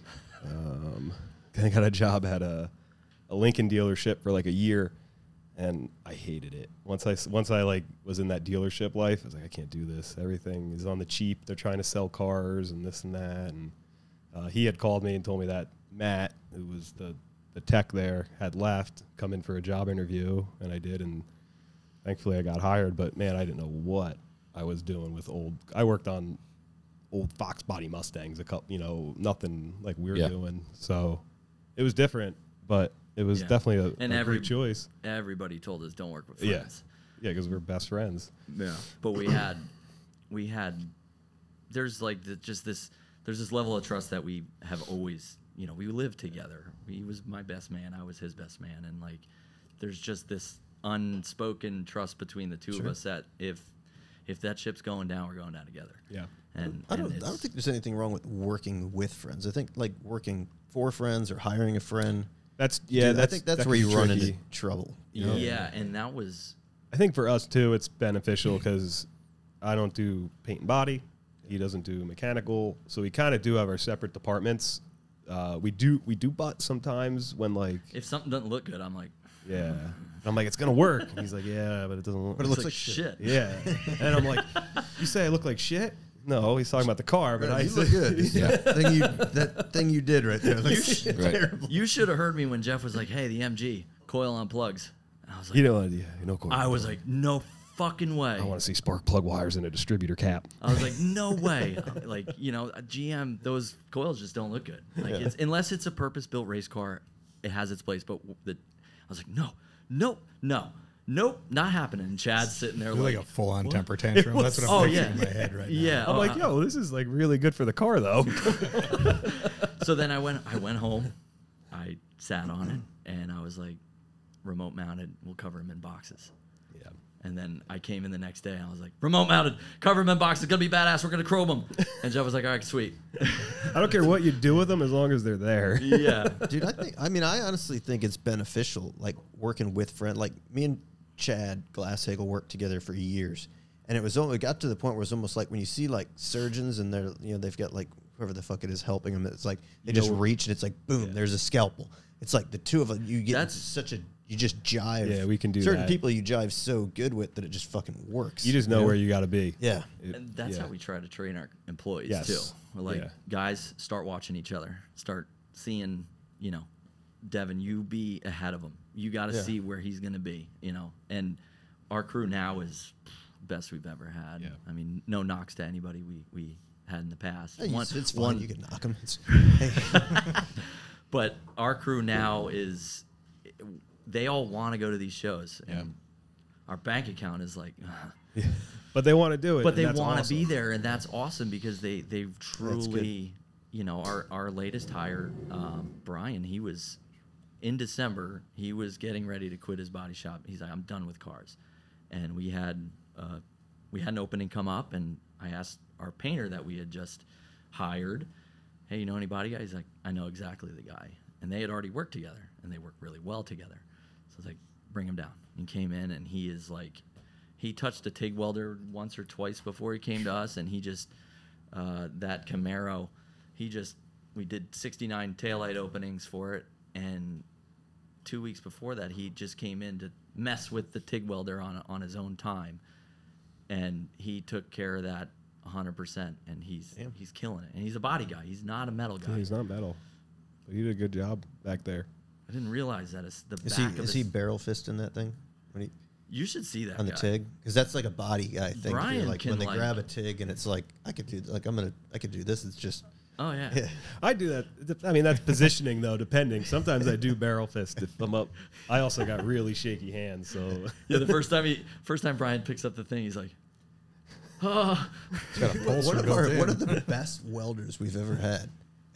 Chris Squared, who's a phenomenal, fucking unbelievable welder. You would see. I've never seen anything like it. His hands were like this. If you can time it's that the though, most beautiful fucking weld you've ever seen in your life. It'd be like, you could put a tempo to that. You'll be in. Did you ever go to the barbershop in Mansfield? I think he timed it. Yeah, you're right. Yeah, he did. Did you ever have that guy, the guy who owned it? He cut hair. Yeah, it was scary.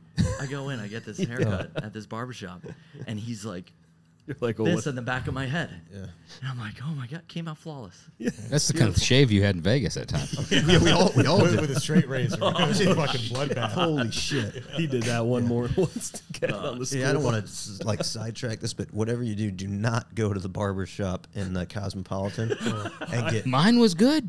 Dude, me and Phil got absolutely fucking massacred. Oh We're my like, God. Day before SEMA, everything's done. We got time to kill. We're like, let's relax for a minute. Let's go in and just get like a straight shave, get fucking like lined You think up. you're in Vegas, you want to have Dude, that, this like, guy, the guy I had was like beating me up, just like throwing my face around, like grabbing the. He was aggressive. We both come out just like pouring blood. Did he come out with a cart and like all of his stuff, and he's like, okay. No, Ching, he ching, was like ching, pissed ching, off ching, to ching. like be there and just like slapping you around. Yeah, you got I the had wrong a- guy. I had a chick who'd come out and be like, turn your head. And then she'd step back like this, come in and just felt like I was in a knife fight. And just, ow, ow, don't move. Like, I'm bleeding. As I was a jugular, that one might lead to death. That's a negative Yelp review right there. Do not go there. Do you have a safe word? I should have. Like, I was trying to tough it Banana out. cream too, pie. 'cause You're like, I'm not a bitch. Like, Right. I'm not gonna complain. Dude, you're bleeding bad. There's a lot of blood. I stay away from those straight razors. I'm on a blood thinner every day, so Oh, that makes I- me nervous. Straight razor's the only way. Well, I Only know. way. Mine grows in all like white trash and stuff, so it's not really that much. Joe to take, Dierte. yeah, it's not much to take care of. But you take it off because a lot of guys let it ride when it grows in. This within is the- about as good as it looks. Joe Dirt The kind day 2, and then day like 4 and 5, it's totally white trash. It's all patchy and stuff. Yeah, I've seen a lot I think of it's that. the fox body in you. It could be. It could be. But I do not. I don't have a hairy back. Just a couple sounds like he patches. doesn't anymore either. No patches. Oh, it's growing back in, especially. So, SEMA. You had been out to SEMA before you took a car out there? Once we decided to go in 2018, and Just check it out. yeah, we're like, let's go. It looks awesome. You know, every year I get FOMO, so I'm like, let's go. And we decided, and he had a blood clot that weekend in his leg. And he's like, I got compression socks. I think we're good. Sunday night, I'm good. And Monday morning, he comes in, and he's shaking. And he's like, I can't go. He's like, it's just too risky. I don't want to go. So I was like, but he's like, I want Peace. you. Yeah, you pretty much. I mean, I felt bad not going because we were like anticipating. This was our first as business owners Doing since something. 2015, doing something like Big. expending money that we probably That's a shouldn't. big deal. So it was a big deal, and I was excited to go, and didn't know what I was going to get into, and so he was like, I want you to go. So I went by myself.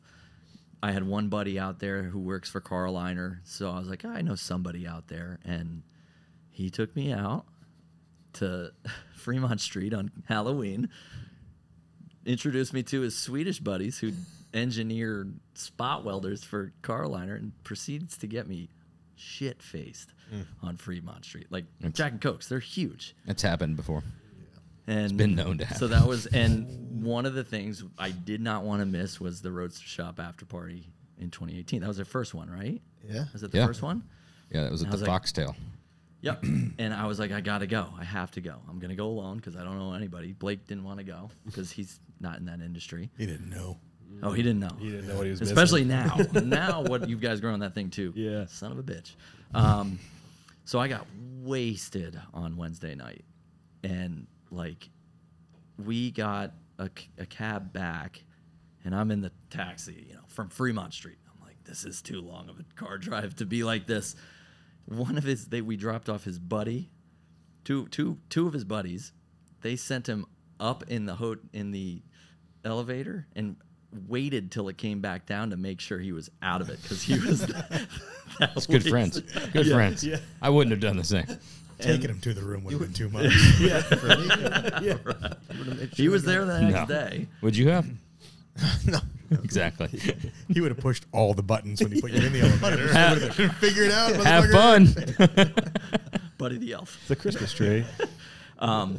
So I like that night was miserable, just hugging the bowl.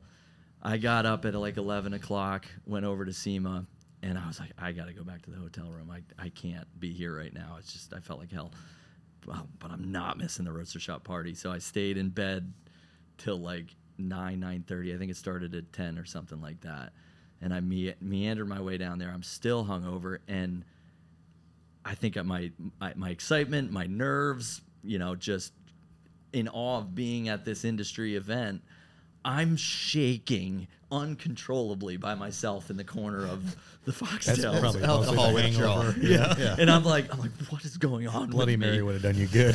Dude, like the answer is almost always drink more. I know, Like, but I was so wasted. I was afraid to, because I didn't want to get. I was like in the hotel room. Why did I do this? And Such a great feeling when I'll never drink again. Just make me feel better. Yes. Next weekend. done. Yeah, what's the worst that can happen? Yeah. So I got a beer to look cool, and I'm shaking, like trying to keep the beer in the can, and I'm looking around, and like the Square Body Syndicate guys, I love that truck that the Indy truck that they did that year, and like I'm like, oh, there's those guys, and like Yeah, they're not going to be on the podcast because Joe's being too big of a bitch to come on. Is he? Sorry. Right? Yeah, well, fuck Joe. If he turns us down, he's fucking invitation Sam- rescinded. Sam and Ronnie are all in. They couldn't get Joe He's to come. dead to me. But yeah, I'm looking around like, oh my God, there's Dave Kindig. And there's this. And I'm like, oh my God, Tim Strange is emceeing the event. I'm sitting there, and You knew who Tim Strange was at that point? There's people that don't know who Tim Strange are now. We used to watch. We watched Power the Nation, TV. baby. Power Yeah, we Nation. watched the TV then. Oh yeah. Fucking Tim. I got Will to take a video with me to say, hey, he said something about the blood clot. Sorry about your blood clot. Sorry you couldn't be here. And I'm sitting there, and Tim's there. You guys are raffling off stuff, and holy shit, I won. So I'm like, I get to walk up here, and I won a $250 gift certificate to Billet Specialties. So you won something at the first ever roaster shop? I had no idea. Talk about right place, right time. Yeah. I'm like, I'm gonna stand next to Tim Strange. I hope nobody sees this. And that He didn't touch you, did he? Show us on the Delaware. so yeah, and that night He will do that. Yeah, he's got one under his hands Oh yeah, 100%. And then he'll say he liked it Yeah, I know. while looking you in the eyes. and mean it. Yeah. I look him right back in the eye. Just give it right back to No, him. he's got big hands. I don't like it. I'm telling you right now. I won't like it, and I don't like it. Tim fills that void. Like, I didn't really get picked on as a kid, but Tim fills that void for me now. You know, Tim, we should call him Tim O'Doyle because he's like the O'Doyles and all of the Sandlers.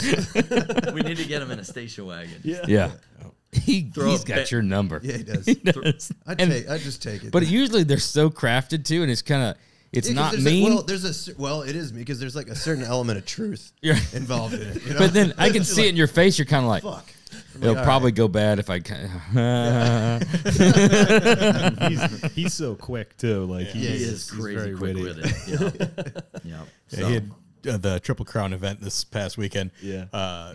Go on stage to do an interview, and Tim walks up, oh, fuck, you guys are lucky I'm not interviewing you. I had so much shit planned. Yeah, yeah.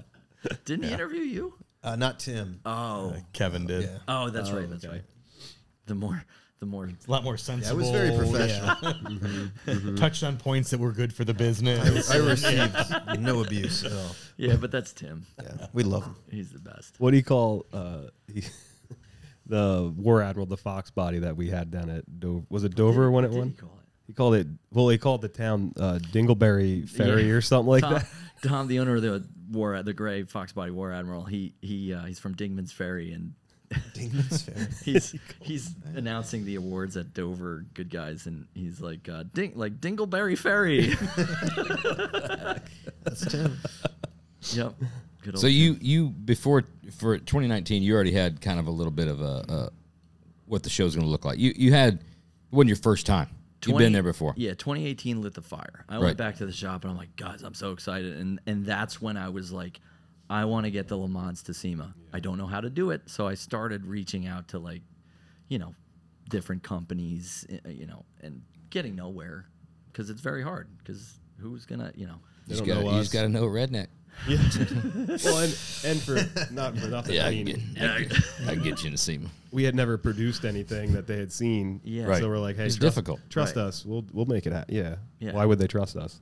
Right. And then and how many? We didn't have a lot of guys, I think, because I think Sean was working for us. We've been the four of us. It then? might have just been 4 of us at the time, and that's when we kind of high geared, and just said like, all right, let's do this. Let's make this car something special, and just let's hit the big shows next year. And Syracuse was the big show to go to. I don't know if we did any other shows that year.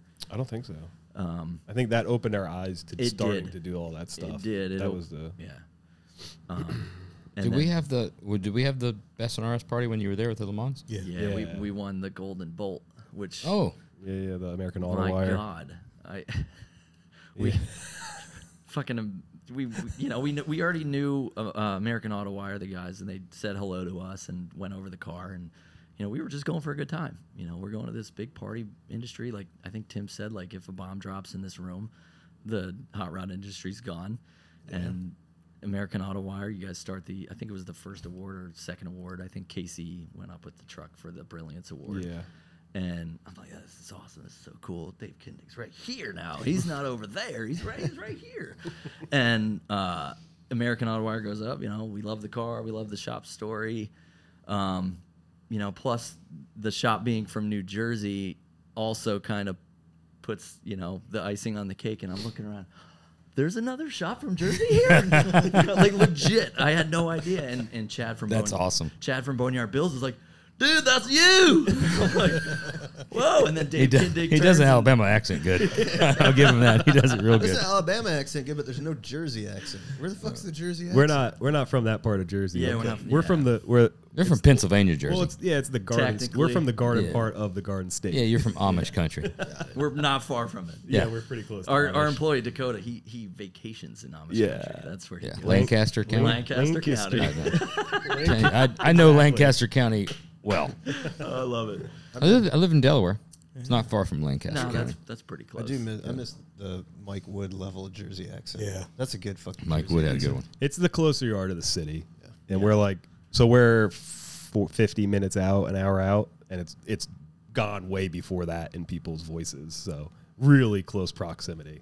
We completely derailed this. So you're Yeah, sitting there. We've They derailed. call This entire podcast has just been a derail. That's fine. Yeah, But that's sorry. It's no big deal. Roger from Ironworks probably called it because me at the class was like, bing, boom, boom, boom, boom, boom. But they called us up and like Jeff realized that we won before I did, and he looked at me. He's like, "Holy shit!" And we hop up there, and I don't know if you guys remember my reaction when you guys gave me the microphone, but. I'm gonna be honest with you. I don't remember most of the best on RS parties. Yeah. Good, because my wife does, and she goes, I go up first and fuck! And I think I lost all recognition of what I was doing. And I just was like, fucking Jeff's my best fucking friend and the fucking car, and thanks Josh for getting us here, and fucking this and fucking that. And then Tim after set it the happened, stage for that. yeah, my wife was like, really? Really? And then I'm like looking at the the recap video you guys put out. I'm like, I wonder if they wanted like a nice video of all the award recipients being like, thanks guys, great event. And I just destroyed that. But that was, again, just lit the fire. Yeah. Totally That was so cool. unexpected. That was just, I forgot all about that. coolest shit. I forgot all about. Now I'm remembering it now, but I did forget Honestly- about. Honestly, the parties, there's so much build up beforehand, and then It's like a wedding. it's just like I was going to say the same thing. It's Yeah. just like your own wedding. You're building up so much, and you remember nothing about that event. And then there's like Happy little it's gone pieces. through. Yeah. Well, I mean, I'd like to enjoy it, but you're trying to manage it. It's going so fast, and then at the end, you're like, I fucking drank a shit ton. It seemed like everybody had a good time. Holy fuck, 4 hours? It's fucking over? And that's just the way it's been. But I will say, I forgot about that part. Now all this stuff's coming through. I'm just going to lay it out there. Like, dude, you guys ever buy another fucking chassis through your shop? I'll burn your fucking shop down. You realize, like, fucking all of this shit, I mean, from the Best on RS party, the fucking Blue Man Group, the SEMA thing, you're fucking locked in. You're full blown. I want RS tattoos on this fucking tomorrow. Fucking. Yeah, that was No, I'm serious. I'll burn the fucking shop down. that that whole week, I was just like, how can it get any better than this? I can't imagine. We've all had our stories, right? You go to the show and you're like, holy fuck, I can't believe this. I don't have a story like your guys' of one after like a another, Make-A-Wish after another, thing? after another. Yeah. Is this like a Make-A-Wish Yeah, it was thing? it's for hairy back dudes. They were like, this dude's, your wife called 3 years ago. She's like, you're not going to believe it's a problem. He's the hairiest guy I've ever known. You'll make his day. That Chevelle didn't hit hard at SEMA for you? I feel like it did. I met you guys, Yeah. so it was fucking worth it. But I'm just saying, 100% life changing. Yeah. And Jeremy was like, dude, hey man, how's it going? You pat me on the back and like all these uplifting things. Like again, I'm gonna follow. This is a second compliment. I vividly remember that, and I was like, "Ah, fucking dude's pretty cool." I remember seeing you. I'm like, "This dude's cool." Like fucking rocking the Dickies, the Chucks, and I'm like, "You know how to run a fucking an interaction, right?" So you're doing the fucking cool guy thing, and I'm like, "Man, the fucking car's cool. This fucking dude's pretty bad." And then Jonathan was there. He was nice and. I was blown the fuck away. Didn't bring the heat like you did. I was blown the fuck away. What's funny though, I mean, one day we're gonna get into it, right? We're gonna lay out the stories, right? One day. But I remember that, and I was riding high. You guys stopped, all three of you did, right? And met your dad. You're saying complimentary things about the car. Riding on a high, and that was a good year, right? I can correlate a lot of the things. We do the Optima thing. You're like, oh, dude, take it on the track. Take it on the track. I think that was we kind of stoked that fire a little bit, didn't we? And then it was hey man, can we catch a ride back to fucking Vegas? This thing's done. It's like the car's okay, but the motor's The insides are on the outside. Oh boy. Yeah, we y'all trailered it back, and it was Anyway, one day we're gonna tell the stories. Yeah, we'll get it. I apologize. We're gonna do the life and times of Josh Henning. Do you guys think that? I don't think that's due. I Like, think it'd be very you interesting. guys An episode. for last season. You guys put out something like, "Who do you want on?" And I think I had commented. People like, been asking I'd for love it. to hear Josh's like really in depth story, and and I think you commented. You're like, "Yeah, we're still trying to figure out if we want to hear that too." Yeah, nobody wants to hear sounds that. like something I probably would have said. Yeah. The more and more we do these, though, the more like interested I am in actually doing it, because you drop these little like tidbits of like, Yeah, we need a fact checker to just follow up on. I think it'd have to be. I think it'd have to be a 2-part. yeah. I'd rather do it if I was being asked the questions. Like if I was being interviewed, I think I could probably do it. But just telling a story, that's fucking need- hard to do. Self We autobiography. need a Jamie like Rogan has. That's just there, just Yeah. fact checking the shit. What was the guy you said did the announcing at our party? What was his name? Timothy Weird. Maybe we'll Tim Awkward. Tim Awkward. Tim Weird. You said Tim Awkward.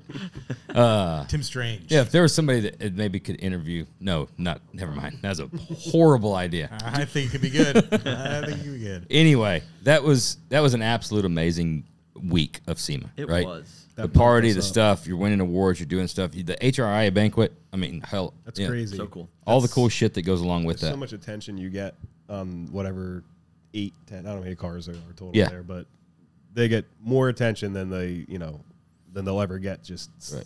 sitting even inside the show, because there's bigger names around them there. Yeah, and the friendships you develop. Yeah. The other builders you get to meet, like at the Triple Crown.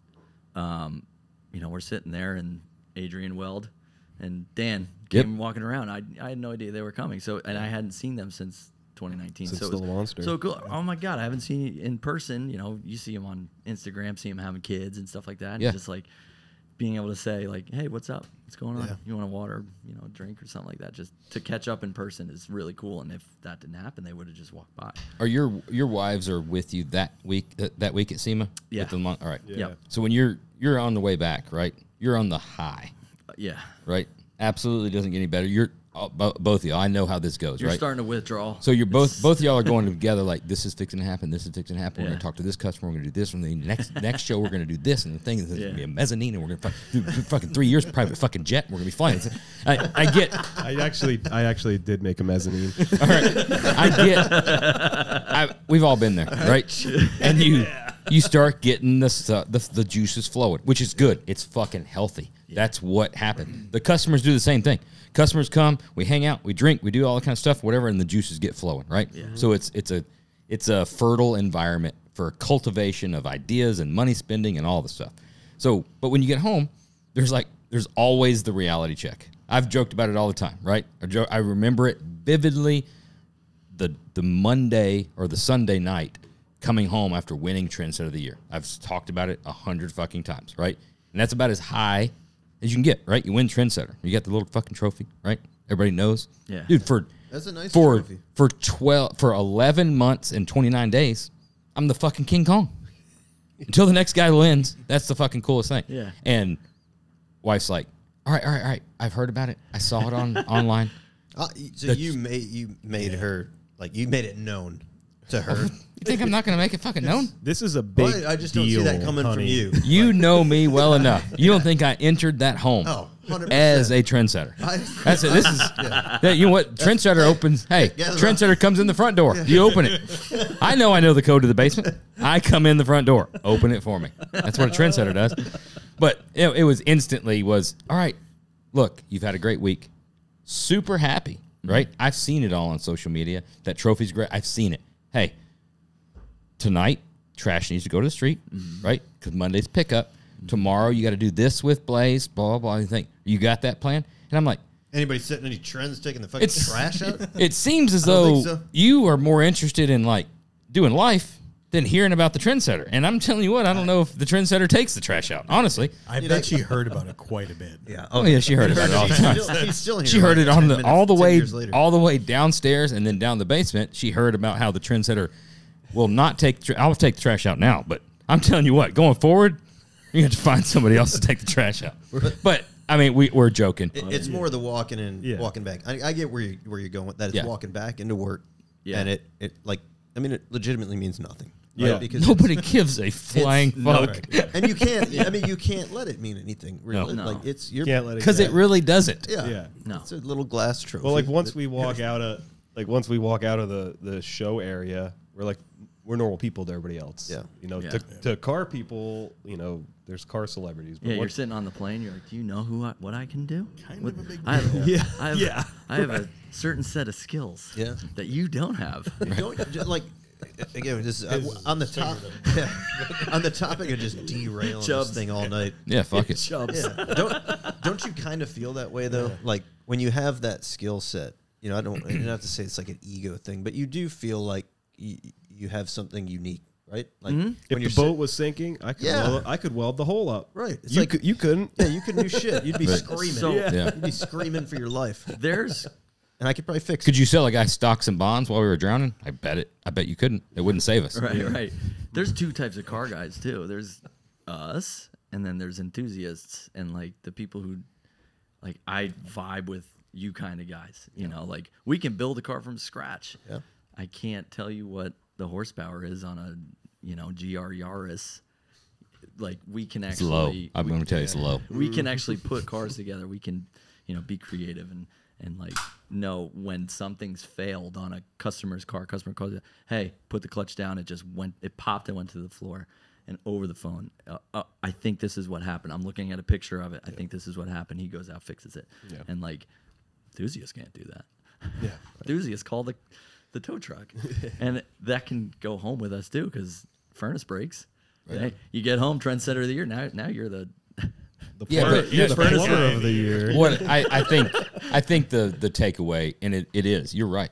There is that fuels the fire, right? But then there's the coming back to the shop, and everyone's like, yeah, I don't really fucking care. There's the home life, wife, family, stuff like that, and you're like, that's all the fucking turkey I get. Let me cut the fucking turkey, right? I'm a trendsetter, but nobody gives a flying fuck, right? And the people you run into in public don't give a flying fuck. It's not like we're, actual important people, right. right? Yeah. We're not in movies, Yeah. right? And the thing is, you look at that stuff or whatever. It's like the person was in a movie, and everyone's like, oh, Also, not very important. not very important, Yeah, really right? not at the end of the day. But it's crazy how. I'm not saying it's good or bad. It's just funny how the industry itself, you have to have those achievements, and you have to have the thing to drive for, and you have to have the thing to push, right? That gets the customers excited, that gets shops excited, that gets you have to have like measures of like, well, okay, we've done this, and it's stair steps. Yeah. it helps the customers. Like when Brad found out with the Impala that we were going to SEMA with the Le Monster, he came in and shook all of our hands and said, "I'm so glad my car's here. I know I'm at the right shop." So it doesn't pay your bills. It does quite the opposite. But it ensures a customer like, okay, these guys must, because it's a bit of an accreditation that you've gotten a car to SEMA. What's his story? What's his week like along with the Le Monster that week at SEMA, riding along with you guys? Well, Brad's different customer. Rick was the Le Monster, Rick. but he actually he had a business thing going on, so he was supposed to come. He was last expanding minute. his business. Yeah, he was, and he was like, "Guys, this is my life. I can't miss this." Gotcha. But he didn't make it. Take the car. Gotcha. No problem. Okay. So we told him when the OBS Chevy, we're like, "I think this is gonna be a cool truck. I think we're gonna try to get it to SEMA, and you're going. No questions asked." What you putting underneath it?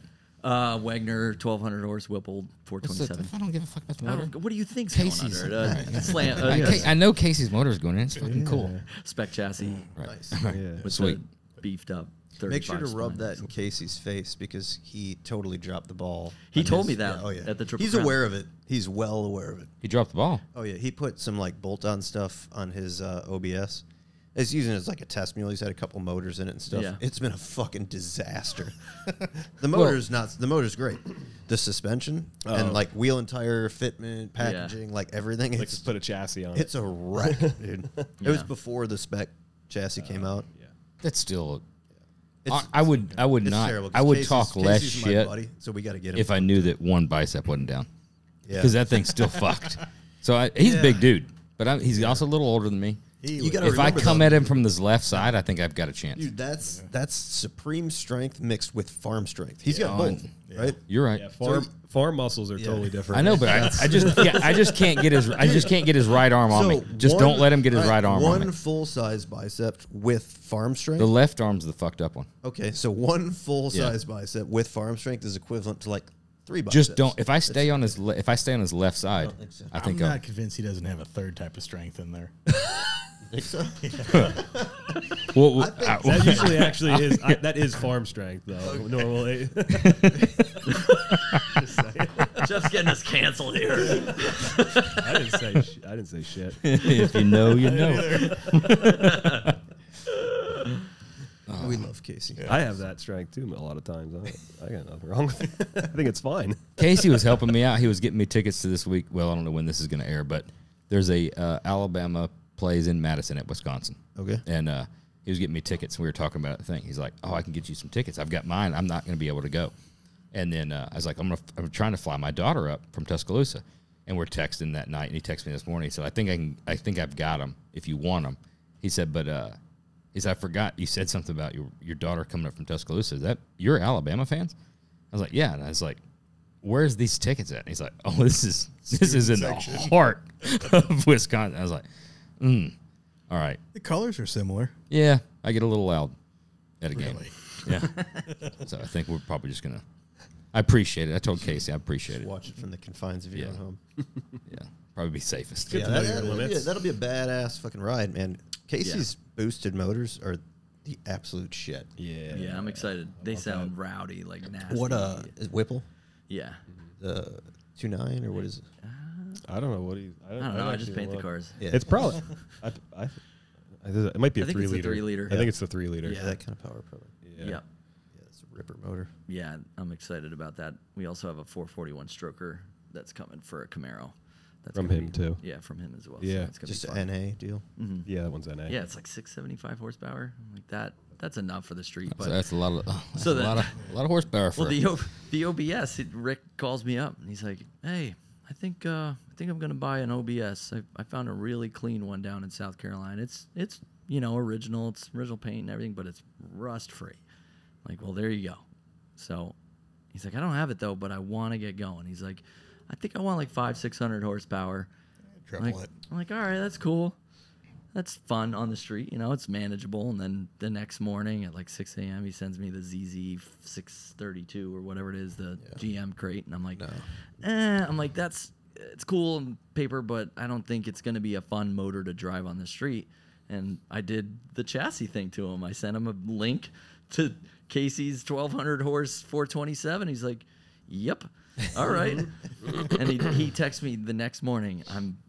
We had our floors done at the house, so I'm in my in-laws' basement on the couch, and he's blowing me up at 6 a.m. I want to order parts today. So I'm like, all right, Dude, I'm gonna be in fucking the truck. crazy thing. I want to fucking buy parts today. I was Dude. like, yeah.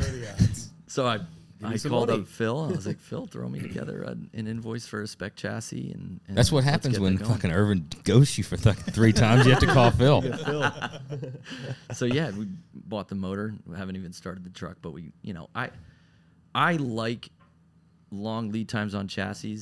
I'm sure a lot of your customers probably don't, but honestly, I think it's a more organized build if the longer you wait to start it, so that all these questions can be answered. Design. We're getting issues way and- faster on lead times now. So I saw that. I saw that, but We can just be the bad guy. Yeah, but that's Oh, that's we're, not We're that's 6 not months a, out for you guys. That's not a bad. Like you said, it's not a bad thing. It's Yeah. great. It works perfect with our schedule, with our shop because schedule. the customer that is like either hasn't done it before or just is overly like, I want to get going. I want to get. That's great, but you might burn out. yeah. Yeah, You and might make a burn lot out of quick. bad Yeah. decisions at the beginning. I Right. can't tell you the amount of chassis. Like that's probably half our sales guy's job right now. Is all right. We ordered it for an LS, but we changed it to an LT and went from a 4L60 to a T56, and you can make it float, right? Because I really want a boat. Yeah. those usually come from Irvin as well. But Hey, can you change that spec to a Revo? They're like, oh, What? I bought it with coilovers, but now I want to put bags on it. Yeah. But dude, you're right. You've got to get Organized. Get shit organized. Yeah. Even for us, I mean, it takes some time. Like we work within lead time. We're building cars out here, right? For We're sure. working within the lead times, and it honestly like works because by the time you sit down and you get a motor, you get a trans. You don't want to start that car until you've got like probably 75% of the parts there. Otherwise, Yeah. you're not going to be efficient on it. Right. And nowadays, there's so much engineering that goes into it that you can build a good portion of that prior to like even touching metal. Yeah. Right. So it's beneficial. If you Me and Phil read that book, what's that? Yep. The Goal. Wes Rydell's recommendation of a book. It's the exact Explaining same that thing. whole thing. Gotcha. Yeah. Yeah. I mean, obviously, it's like I said me and Phil have read the book. yeah. I don't read a lot. I just, It wasn't a shot. I'm just going with It my was, gut. I was reiterating your statement. yeah. But I think that project just like absolutely rolls. I'll bet if Yeah. you like started like you put them neck and neck. Send a guy guy orders a chassis today. Send it to him tomorrow. And he gets started on that project. Like customer just walked in the door. It's like, I want a chassis. Boom, buys it, gets it there tomorrow. He starts on it. Another guy is like, hey, this customer wants a chassis. I'm going to buy it. It's a 3-month lead time. Well, guess what? In these 3 months, I'm going to get my shit together. I'm going to organize this thing. I guarantee you that dude number 2 gets the car done before dude number 1 and in better level of completion and a more satisfied customer. Right. Time to get a rendering, time to get your game plan together, figure out what you Yeah. want to do, and then just get your parts there. 'Cause it's, when we started, it was, all right, we're going to build the car. Oh, shit, we need a radiator. Okay, Yes. now we got to Yeah. wait 2 months to get a Yeah. radiator. You can't do anything else in the front. Radiator shows up. We got to get a shroud and fans. All right, now we got to get a front runner. And you're just constantly like Yes. starting, stopping. And it puts a toll on the employees too. The Yeah, car 'cause- loses its yeah. flow too because Yeah. all the guys get out of their headspace on what they're doing. Yep. And Yeah. Yeah. and not for. I mean, if someone came in and wanted to start a roadster shop project tomorrow with us, we can't. We have we I already want have to. commitments for that Absolutely. for Every other time customers. I. So there's going to be a backlog on our end either way. You almost said not for nothing. That's a Pennsylvania thing, isn't it? Oh, not for maybe. nothing. We're close. Not I for don't We know. do say They not do for call. nothing. I know they call vacuum sweepers. That's confusing. Sweepers. Sweepers. Well, you'd think that's a broom, wouldn't you? Yeah. Yeah. Well, they Yeah. call a vacuum a sweeper. You guys put That's just the Amish. French fries on your sandwiches over there? So there's a couple. So they're called grease trucks. Yeah, Really? The grease trucks. Pennsylvania, There's yeah. like this at Rutgers. There's this like little square where there's all these food trucks, Yep. and they're what are they called? Fat sandwiches. Fat man, yeah, fat sandwiches. And that's like the spot, but it's not a normal thing like going to a deli. Put some fries on that. No. Have you guys ever heard of Taylor ham? No. Have you ever heard of Taylor ham? Pork roll? Pork roll. No. Really? God damn it. I was going to bring 5 pounds of this stuff. It's a breakfast meat. I was going to bring 5 pounds to bring a little bit of a Jersey over here. And cut New Jersey in half. It's the same thing. North Jersey calls it Taylor ham. South Jersey calls it pork roll, and it's pretty much like sausage and bacon kind of like put together. You slice it into an 1/8 inch. Looks like thickness bologna. thing. It looks like bologna. It's delicious. Way Taylor ham, better. egg, It and cheese. sounds fucking amazing. It's amazing. Because I like bologna. I like bacon. I like sausage. All those are covered. You'll love it. I'll ship you guys like a 5-pound thing. If you guys you get like if you ever want to like do a shop thing, I'll ship you bagels Send it over. because the tri-state area our bagels are bar none. He's fucking with you on the bagels. And then And New York style bagels pretty Oh, legit. Really? God, you ever heard of Everything Bagel? Right? Yeah. Yeah. It's actually everybody says it's the crummy water that makes them taste good. Actually, But that's our thing, and I was gonna bring it, but I'm like, I don't know. And then those came up, yeah, because I heard Andrew Banks put them. You know, I was like, I can't go just with a bottle. Yeah, I think this wins over. Oh, Yeah, yeah. cool, Pretty damn good, man. sweet. Weird. But dude, I think this, like, if the one thing that the one takeaway I'm getting from this podcast, like, if there's a way to monetize on this, is that this could potentially be a commercial for either Adderall or just ADD. In Oh, general. dude, we're like, you know, that's Yeah. all right. I think we can This all is the before case. Yeah, this is yeah. And then the next one will be like, so when did you get started? And then you're just gonna like run through it. Yeah. Oh, great. Yeah, so business is good. Standard question time. Getting right after it, huh? Yeah, we're rolling into Fire it. away. I know this one's gonna be a while too. You know, it's gonna be Touching a lot two of stories. yeah, there are two of us. Before we You're throwing some stones in some glass houses over there with the ADHD and the. I mean, I take I'm, no- I'm amongst the I take people.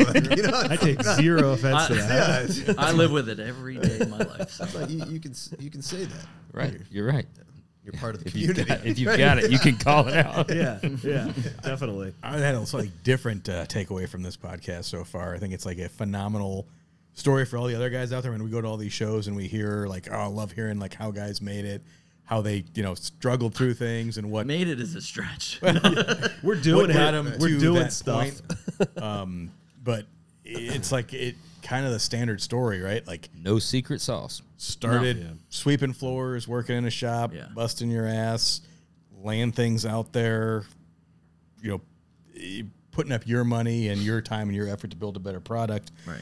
And then like this one, I think really brought it home. Like, I don't know if there's really a silver bullet per se, but I kind of think it was buying the Roadster Shop chassis is what kind of really catapulted him to the next No, level. I will say Sounded like it. Seems like it's maybe the secret bullet, the silver bullet. It's Got one here with the logo helped on it. It just- tremendously. yeah, it all came together there for me. it changes. It did. just immediately brings the car to I wasn't another looking level. for a response. I know. Well, No, let him but give for it. real. Give It it, does.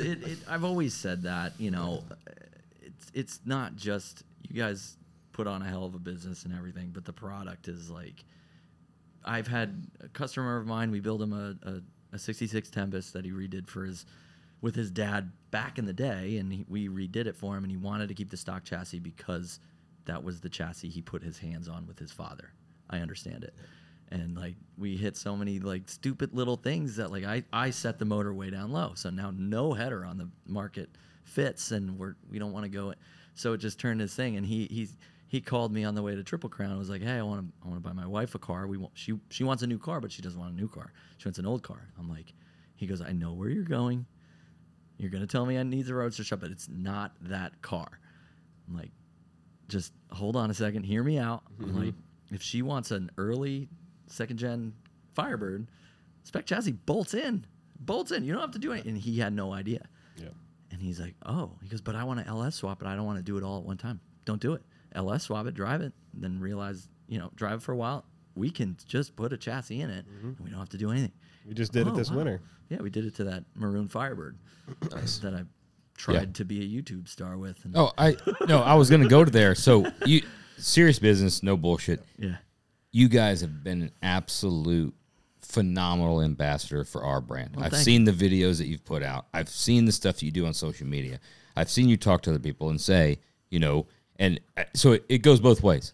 We absolutely are more than appreciative for everything that you guys have done for us, reciprocating this great relationship. Thank And I've seen you nailed it on the install on that Firebird of the Spec Camaro and went through every little thing. Like I was looking at it, it's like, fuck, we'll just like post that video on our fucking on our website and be like, hey, that's the install. It got us a job too. Yeah. I Did didn't it? think Yeah. I was just doing it just to do it. Yeah. I feel like a tool because I'm in the shop, everybody's working. I'm like, this is Dude, this, and this is it's that. it's tough to do, but it's so beneficial. Yeah, Yeah, and a it guy is. from Texas is shipping up his Camaro for Yeah, there us. you go. We have the chassis. It just showed up 2 weeks ago. Yeah. And it's like if I hadn't done that video, I'm like on the toilet at night editing it on my iPhone and like trying to do it here and there because like I try to put my phone away at night because it just keeps the gears going. And, Right. But when he called me up, I was like, oh, cool. He had already ordered the chassis, but he didn't have a builder. Nice. He's like, I saw your video. I like your shop. I'm going to ship the car up. So that was cool. It was neat. Dude, it's those type of videos we found them to be incredibly successful. Like Yeah. they're tough to do. Yeah. Like, you know, I think if you've got a personality like Kindig is made for it. You know, he's yeah. built for that, right? Yeah. Any of us Don't probably know what to do with my Yeah, hand. probably not so much. I don't know. You But we guys are do pretty it. good. You know, we do it, and you get through it. But it's I mean, I've ran into a guy at the Triple Crown. He watched the white Camaro, 78 Camaro, 79, what 79 Camaro. What year was it? Fuck, sure. One of them. Yeah, same car. Yep. Late second gen. We need to be specific because we're car guys. Right. Like, oh, Yeah, no, but no. they kind of blend together. But yeah, he watched that, and he's got a 74, 75 that's been in his family forever, and he's like ready to roll. He wants to build it. That was all the information that he needed. It's definitely helpful for guys, and you got to stick with it because you look at like the leading up to that. Like we did videos with that car. I mean, the fucking abuse that came from the Autotopia video. Oh. It's painful, dude. Yeah. Like Why? You're probably going to learn how to shift after. Yeah, I missed one one year. a fucking Yeah. shift. I I'm not remember, I'm not a fucking race car driver. No. Like, God. I built the goddamn chassis. Like, Come on. leave me alone. Like, what did you do? You've never I bet you can missed a hang. shift. I bet you can hang a gnarly fucking second gear shift, right?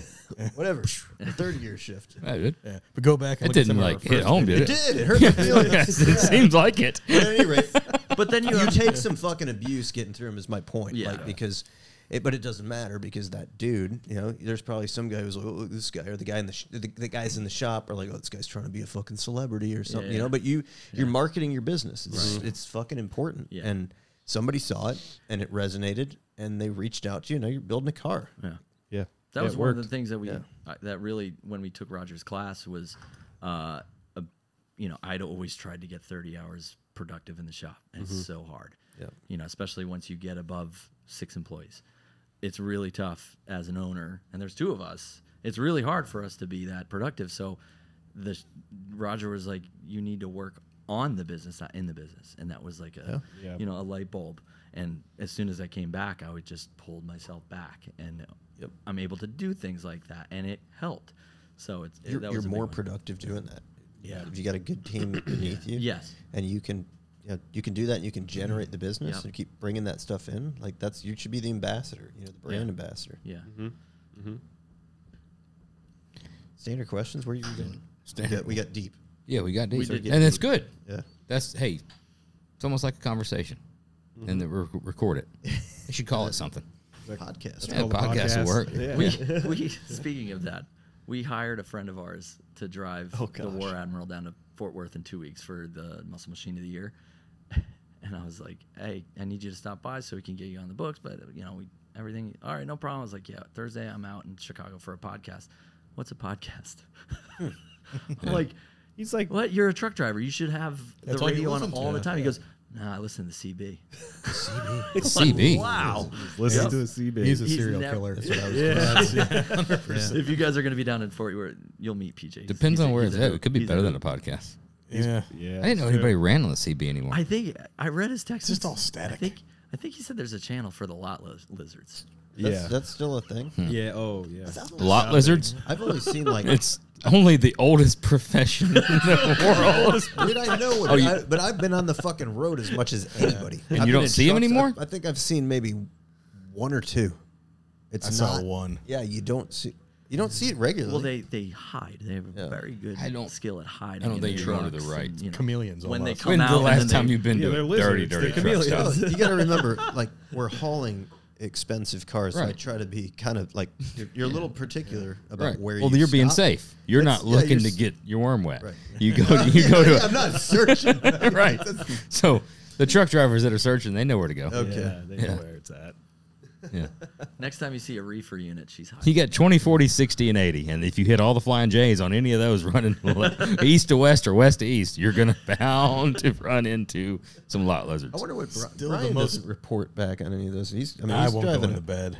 He's driving a truck that's pretty impactful, I think. I don't think the lot lizards are going after the fancy stuff. Yeah, I don't think the fancy truck's what does it for They're 'em. going for the beat up Swift truck. Really? They're not looking at that dude and they're like, that guy got some money. They're not asking for much money. They're just finding somebody. They just want a little bit. I think they look in the mirror and they're, I don't know if I got it. That guy only pays with certified check. I'm going to go to the guy with cash. It's not like Carmen Electra's walking around there trying to make it. Oh, man. Trent Summers' description of the lot lizard is still by far the best What was his thing ever. description? I can't replicate Okay. it. You got to All have right. him do it. Have him do it. There's some actions involved. Standard questions. First up, we're gonna go straight to it. We're going best car movie. You want to go first? I'm changing it up because I think you've rehearsed, and I'm gonna change it up. I'm gonna throw them off, a little bit. What was it? Herbie the Love Bug? It It's came a up, good, dude. It has been Somebody brought called up it. a couple of times. Probably Gone in 60 Seconds, Nicolas Cage. Yeah. That one. It's for Nick sure. Cage's finest work. Yeah, it is. And I've watched that movie so many times growing up. good. My dog's name is Eleanor. Really? Yeah. Nice. And My other one's Shelby. I got two, Eleanor and Shelby. Good names. My wife doesn't like the name Carol. Sorry if that offends anybody. that's my mom's name. But it was one of my dogs. I wanted a Carol Shelby. I Eleanor really and did. Shelby. Huh? Yeah, Carolyn Shelby. Yeah, Okay. I got Roscoe. I've got George and Kevin. I love Kevin. His cat's name is Kevin. I love it. I love it. Human names. How's Kev Dog think about that? Ooh, Kev Cat, Kev Yeah, Dog. Kev Cat. They should fight. Yeah. Kevin A. Dog and Kevin A. Cat. Oh man, I've always loved the old '70s like car chase movies. So like the original Gone in 60 Seconds. I always because that car no CGI, just drive just it, driving. beat it up, and it still lives. It's in some museum, right? I just love that raw because those cars were not easy to drive. Right. You know the those Bullet old- car is, at least. Yes. For like the movie Bullet. Yeah, that car's yeah. still around. So The Gone in 60 Seconds, it does not look as good as the Bullet car. Which was it? The Bullet car was the one that resurfaced. The right? green That's one. somebody Bullet one. And that Yeah. was right around the corner from us. 45 minutes from us. Madison, Wow. New Jersey. Crazy. Yeah. Yeah. Oh, speaking of small world, Andrew downstairs a couple weeks ago, I told him we were coming in. Oh, cool. Oh, I'm flying out Friday to go up to White Plains because he has family up there. So this morning he's like, "Hey, when are you going to be at the shop?" I'm like, "Oh, I'm around 3:45." He's like, "Oh, I may not be there." What venue are you going to this wedding this weekend? And he sends me a screenshot to where I got married. No shit. 10 Yeah. minutes Wow. from our shop. 10 minutes from our shop. Right down the road. Like, what a small world Yeah. is that? That's wild. Like, Yeah. very. I was like, because there's hundreds of wedding venues. Yeah, that's He's like, wild. yeah. It's like, oh, that's cool. But yeah, but no, those old like even watching Chips and stuff like that, like those old just raw. Those drivers, those stunt guys were. Chips was my jam. You ever seen that? Not a lot of people go to Chips. Chips was my Chips shit. was awesome. You I see, used to turn that off every time after school. I never liked it. either. That made-for-TV movie Hot Rod. You ever see it with the 65 Belvedere? Oh, I and the- haven't seen it. You guys have We've mentioned- talked about it Yeah. before. I feel like nobody's ever seen that movie. And I've only it's- seen that movie, God, Hot it's- Rod. The one with Andy Samberg. Yeah, which is good. We're just hammering at the small block Chevy with a. Little different movie. High party. little I different. party. But that car made me buy a 65 Belvedere. Like it was, Yeah. it's a good one. It's I'll just have like to you check say. that It's out kind of like it's a little cheesy, Right. But at the same time, it's just raw and The just, acting's never good, but the not really. driving is just incredible. Yeah, I just was going through. I was unpacking some boxes, moving some stuff around. I've got the VHS tape and VCR. You got a That's VCR. dangerous. Yeah, the VCR is sitting there. Yeah, well, so Was I it? started looking. Did you open it? Dude, so listen, I started going, it's all VHS tapes and then a VCR on the top. So immediately, what am I start thinking? I'm looking for colored VHS tapes, right? Yep. I'm like, there's got to be a green or a red one in here somewhere. Like, and then I remember I've got the Rocky box set and then the Muscle Car box set. It was like this, I forget what it was, but it was like a documentary type thing. And it was 4 or 5 VHS tapes, and it was just all about like one was like the 70s Chevelle. Yeah, And was that on Speed TV back in the Yes, day? Dude, that's yes. what, like, That's what turned me on to muscle cars. And it was obsessed with that I'll show. never forget. They would like interview guys, and that was where the Wildcat Johnson thing came from. Because there was this guy. He's like, they're interviewing this old guy. He's like, a young fella in a Mustang came up next to me, and he said, "You want to run that thing, old man?" And I looked over and I said, "Where's your wallet?" And I'll never forget it. Yeah, they but, always played like Southern California music in the background. Yeah, but I think it loved was that the show. I don't know if it was the 442 case or what, but it got replaced with like a green Okay. VHS tape. So my But it's replaced not ones. there. I don't know where it went. And There's- I think Rocky 5 was also a red VHS tape. There's 2 colored VHSs, and this was probably only 6 months ago. And I remember, one was one of the Star Boys videos. I was big into The crotch rocket. the crotch rocket guys back. I think they're from Ohio. Street bikes, Star Boys. They was like 1, 2, and 3 or whatever, and they had like the furry helmets and they just nutso fucking tricks. And the other, at all things, I didn't even think about the pun really. At that point in time, it was Krusty 4. I got Krusty's Demons of Dirt. I was just thinking But that's in there. That was a color. It was a that was a colored. colored one? It was a colored one. And thinking back about it, I'm like, could have found something better. Yeah, yeah. Maybe it was Krusty 3, but yeah. God, those were the days.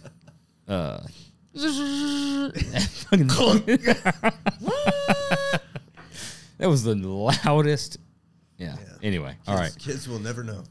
No. It was like, Yeah, they fucking silent with their headphones on, looking on their phone. Scrolling with their finger. fucking VR. Yeah.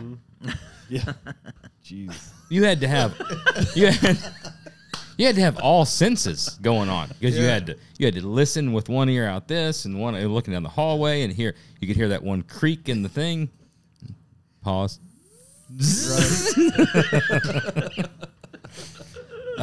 Hitting all the big topics here. Oh, no, it's gonna listen and they're like, how many people that's gonna hit with? It'll hit with a few. That's inappropriate. But I was there. Yeah. I'm telling you, we're changing it up. Best piece of advice. Best piece of advice that I want to give or that I've gotten. Let's go. You know both. what? Either one. Dealer's choice. I'm gonna go with gotten because I probably don't give that great advice. Okay. Just don't say yes to everything.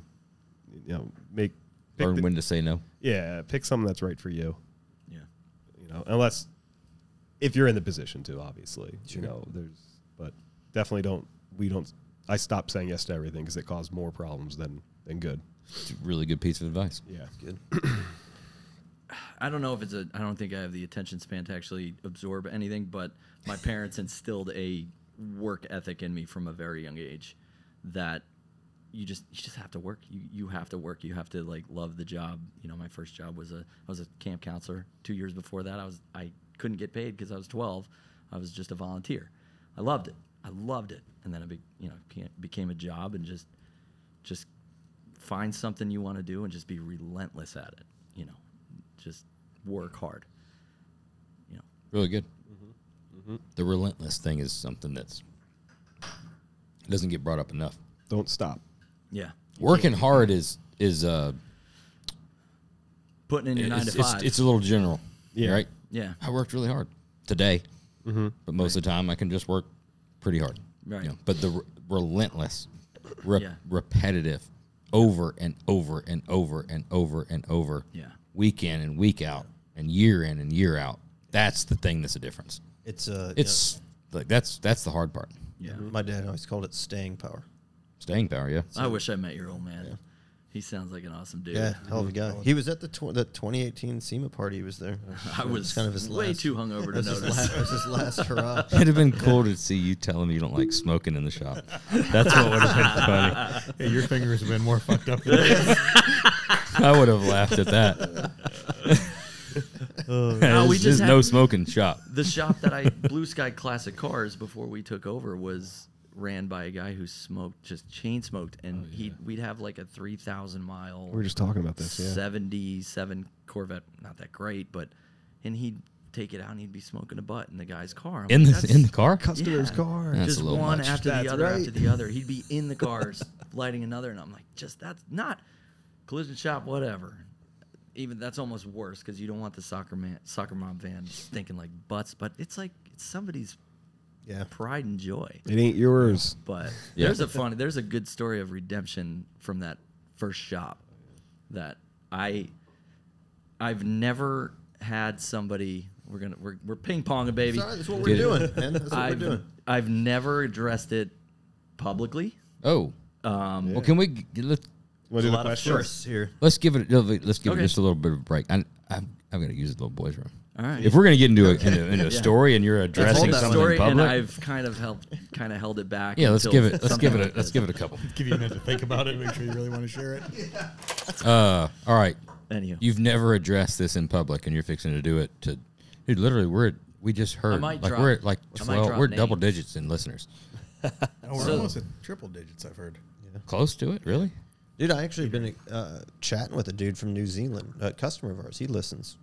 You'd be surprised at the Aussies and New Zealand. New Zealanders aren't considered. No, Kiwis. You better Kiwis, be, right? yeah, be better. Those fighting Careful. words right there. Yeah, that's Uh-oh. But yeah, there's two different things. some followers. We do. Yeah, we're gonna track their social media too. They're at 1777 right now. Woo! We got to get that up to Yeah, you got to change 1800. Doesn't your If we can't get that to 1800, My personal one has like 4,000. I was gonna say your personal is more. I Yeah. think. My car, I have one for my car, Foxy Brown. Really? That one, I started it like within a year, it was up to like 3,500, and I never post anything. I'm like, what? People I think love What's the it. name? Yeah, I think mine has my personal one's probably got about that are pending because I don't really I think use mine's it. pending. If I don't use it, I don't want people to Right. think that I'm an asshole, but I just like don't like it's just I haven't posted anything in fucking 10 years. Right. And I'm like, I mean, I just Right. these things pop up. I just look at shit, like random shit. Right. You know? Yeah, that's what I do. I have a Bluesky Performance Jeff that hasn't been posted on in a couple years at least. My son's always I took 2 years of photo class in high school, so I got that Did you? photo thing in Oh, me. whoa, That's good. Whoa. damn! All right, I want to hear this story because I know Which? that you've the one that he's never addressed publicly. So the history of Blue Sky Classic Cars was our boss who taught us everything we knew to be businessmen. Never taught us a thing on how to turn a wrench. He knew nothing about actually working on cars, and he bought this place as a partnership with a family member, and it dissolved pretty quickly because that family member, his first name is Phil. I'll leave it there, and if he hears this, it is what it is. It didn't work out between, and it was a bad breakup, really bad breakup. So bad that he went and bought another shop down the street from us, not far. And so that kind of happened. We grew the business between 2008 and 2014 when he sold the business. And then Blue Sky Classic Cars was sold to another guy who watched, it seems like he watched a lot of car shows, especially one of a guest that you guys have had on. Woo! Yay! Beer me! And that dissolved very quickly as well while we were being, he thought he was going to be able to buy cars, completely restore them, and sell them for a profit like they do on TV. And Jeff and I are like, not happening. Not with how we're doing it. Yeah. You just can't. You can't bring a quality. It's just not a good business model. Our customers don't do it to make money. We do this to make money. And so within 6 months, he announced, I asked for a raise because I was getting married, buying a house, doing, the life things. And he told me, I know what you're making and I think you're fine. And I was like, whoa, like you have no ground to stand on to say that to me because I'm putting in 50, 60-hour weeks for you, trying to keep this thing afloat. That was a Friday. He comes in on Monday morning, like shaking. He's like, I have lost $200,000 in 6 months. August 31st, he bought the business, changed the name, email, phone number, everything, and then wondered why it wasn't successful. And he was like, all right, I'm done. He was wealthy, good guy, but it was not the business for him. Yep. So we were already looking for a place to go. And we were looking at little shops here and there, and it just wasn't really fizzling out. My father and I tried to buy Blue Sky Classic Cars from Alan, our boss, and I almost didn't want to because Jeff wasn't there. We were going to come to him and say, hey, do you want to come with us and be a manager? But deep down inside, I wanted to be a 50-50 partner with Jeff. So we got together, and when we saw this shop just sinking like the Titanic, we just said, like, why don't we get together and give him a proposal? We'll sign me a lease. I'll call every customer and tell them that we're staying, because this guy didn't want to tell these customers that he's sinking because he just said he bought the business a year prior. Yeah. So my father, he knew he didn't have a pot to piss in, and he was approaching retirement, and he had a little bit of money, 50 grand. I'll put it out. He gave us 50 grand in a loan, professional loan. Didn't give it to us. We paid it back 5 years. We bought all the equipment. We bought all the inventory, and every single customer stayed with us. So we're putting this together summer of 2015. And Jeff was on vacation. My buddy was working with us, and we had this interior guy, very timid interior guy. And we were all in the upper shop. It was the upper shop and the lower shop, body shop, mechanical shop, and then there was like a small showroom. And the three of us are up in the body shop, and I see this guy roll up in a van, and he looks familiar. And so I have to meet, he's walking down to the bottom shop, and I have to meet him. And so I go in, he's in the shop. Hello, hello, hello. I go in there. Hey, how's it going? And as soon as we made eye contact. I'm like, that's Phil. And he had a chip on his shoulder from the location that we were working out of. And he comes in. Hi, I'm Phil. How you doing? Nice to meet you. Hi, Phil. I knew who. Hey, Phil. I was like, I know who you are. And he's like, yeah. Heard you guys are going out of business. Was seeing what was going on. It's like, well, actually, Jeff and I are taking over. We have a lease in guy who bought the business didn't realize what it is, and he's looking to get out. Yeah, I've been in the business for 8 years. I should probably get out too. Okay, cool. That's cool, man. Yeah. So what are you guys doing? Like, Jeff and I are taking over. It's just gonna be the two of us. Like, okay. He's like, you should have came and worked for me years ago. I'm the greatest guy to work for. Everybody loves working for me. I'm like, yeah. He goes, besides, Alan was a fucking asshole. And I'm like, I get emotional because Alan is very, very dear to us. And he's like, he was a fucking asshole. You should have never worked for him. And I'm like, I always had a great relationship with Alan. It was weird because customers would come in and meet a 77-year-old guy, and we're all 20-some old. Yeah, it was a neat little dichotomy between the two age groups. But it worked. People loved it. And he starts, we do nothing but show cars and blah, blah. I'm like, yeah, I wouldn't say we do show cars. I think we do nice stuff. And he just flips out. He's like, why the fuck did you come? I was like, why? Fucking Phil's flipping Phil out? starts flipping out. No, he goes, he starts running his mouth about how we're the best. We do nothing but show cars and blah, blah, blah. I said, why'd you come down here? He's like, to see what was going on. I'm like, you need to get the fuck out of here. He's like, fuck you. And he's, no mark on you. I'm obviously taller than you. He's calling me a little piece of shit. Pointing his finger, fuck you. I hope you fucking fail. Fuck you. Just running his mouth. That's pretty heated. Things are getting pretty heated. I was like shocked that this person was talking to me like this because it went from 0 to 100. Yeah. And I was like, dude, you got to get the fuck out of here. Like, I didn't even swear. I kept my cool. I was like, all right, you need to leave or I'm calling the cops. And he's like, oh, for what? For what? I'm like, trespassing and harassment. Like, being this is dick. Yeah, you're being a dick. I'm like, get out of here. He filed for what's the restructure bankruptcy? Like a year Chapter before 11, that, yeah. Chapter 11. And I That's said, the Phil, best. why the fuck did you come down here? He goes, to see if this place was going up for rent because my fucking business is growing. I said, and I was like, no more being professional. I was like, yeah, is that why you filed for bankruptcy last year? And he turns around and he's like, I just got out of that shit, so fuck you. And he walks out and it's all glass in the front and he walks by like this. See you later, Phil. Yeah, and I like, Bye, Phil. I couldn't. He's giving the Phils a bad name. It's tough. Phil's tough out there.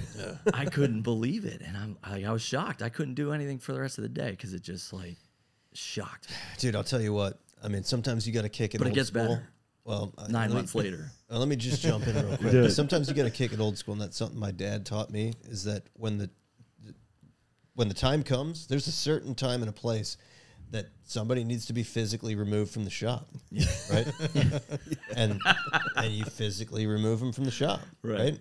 He wasn't a big guy, 5'10", right? But Wow.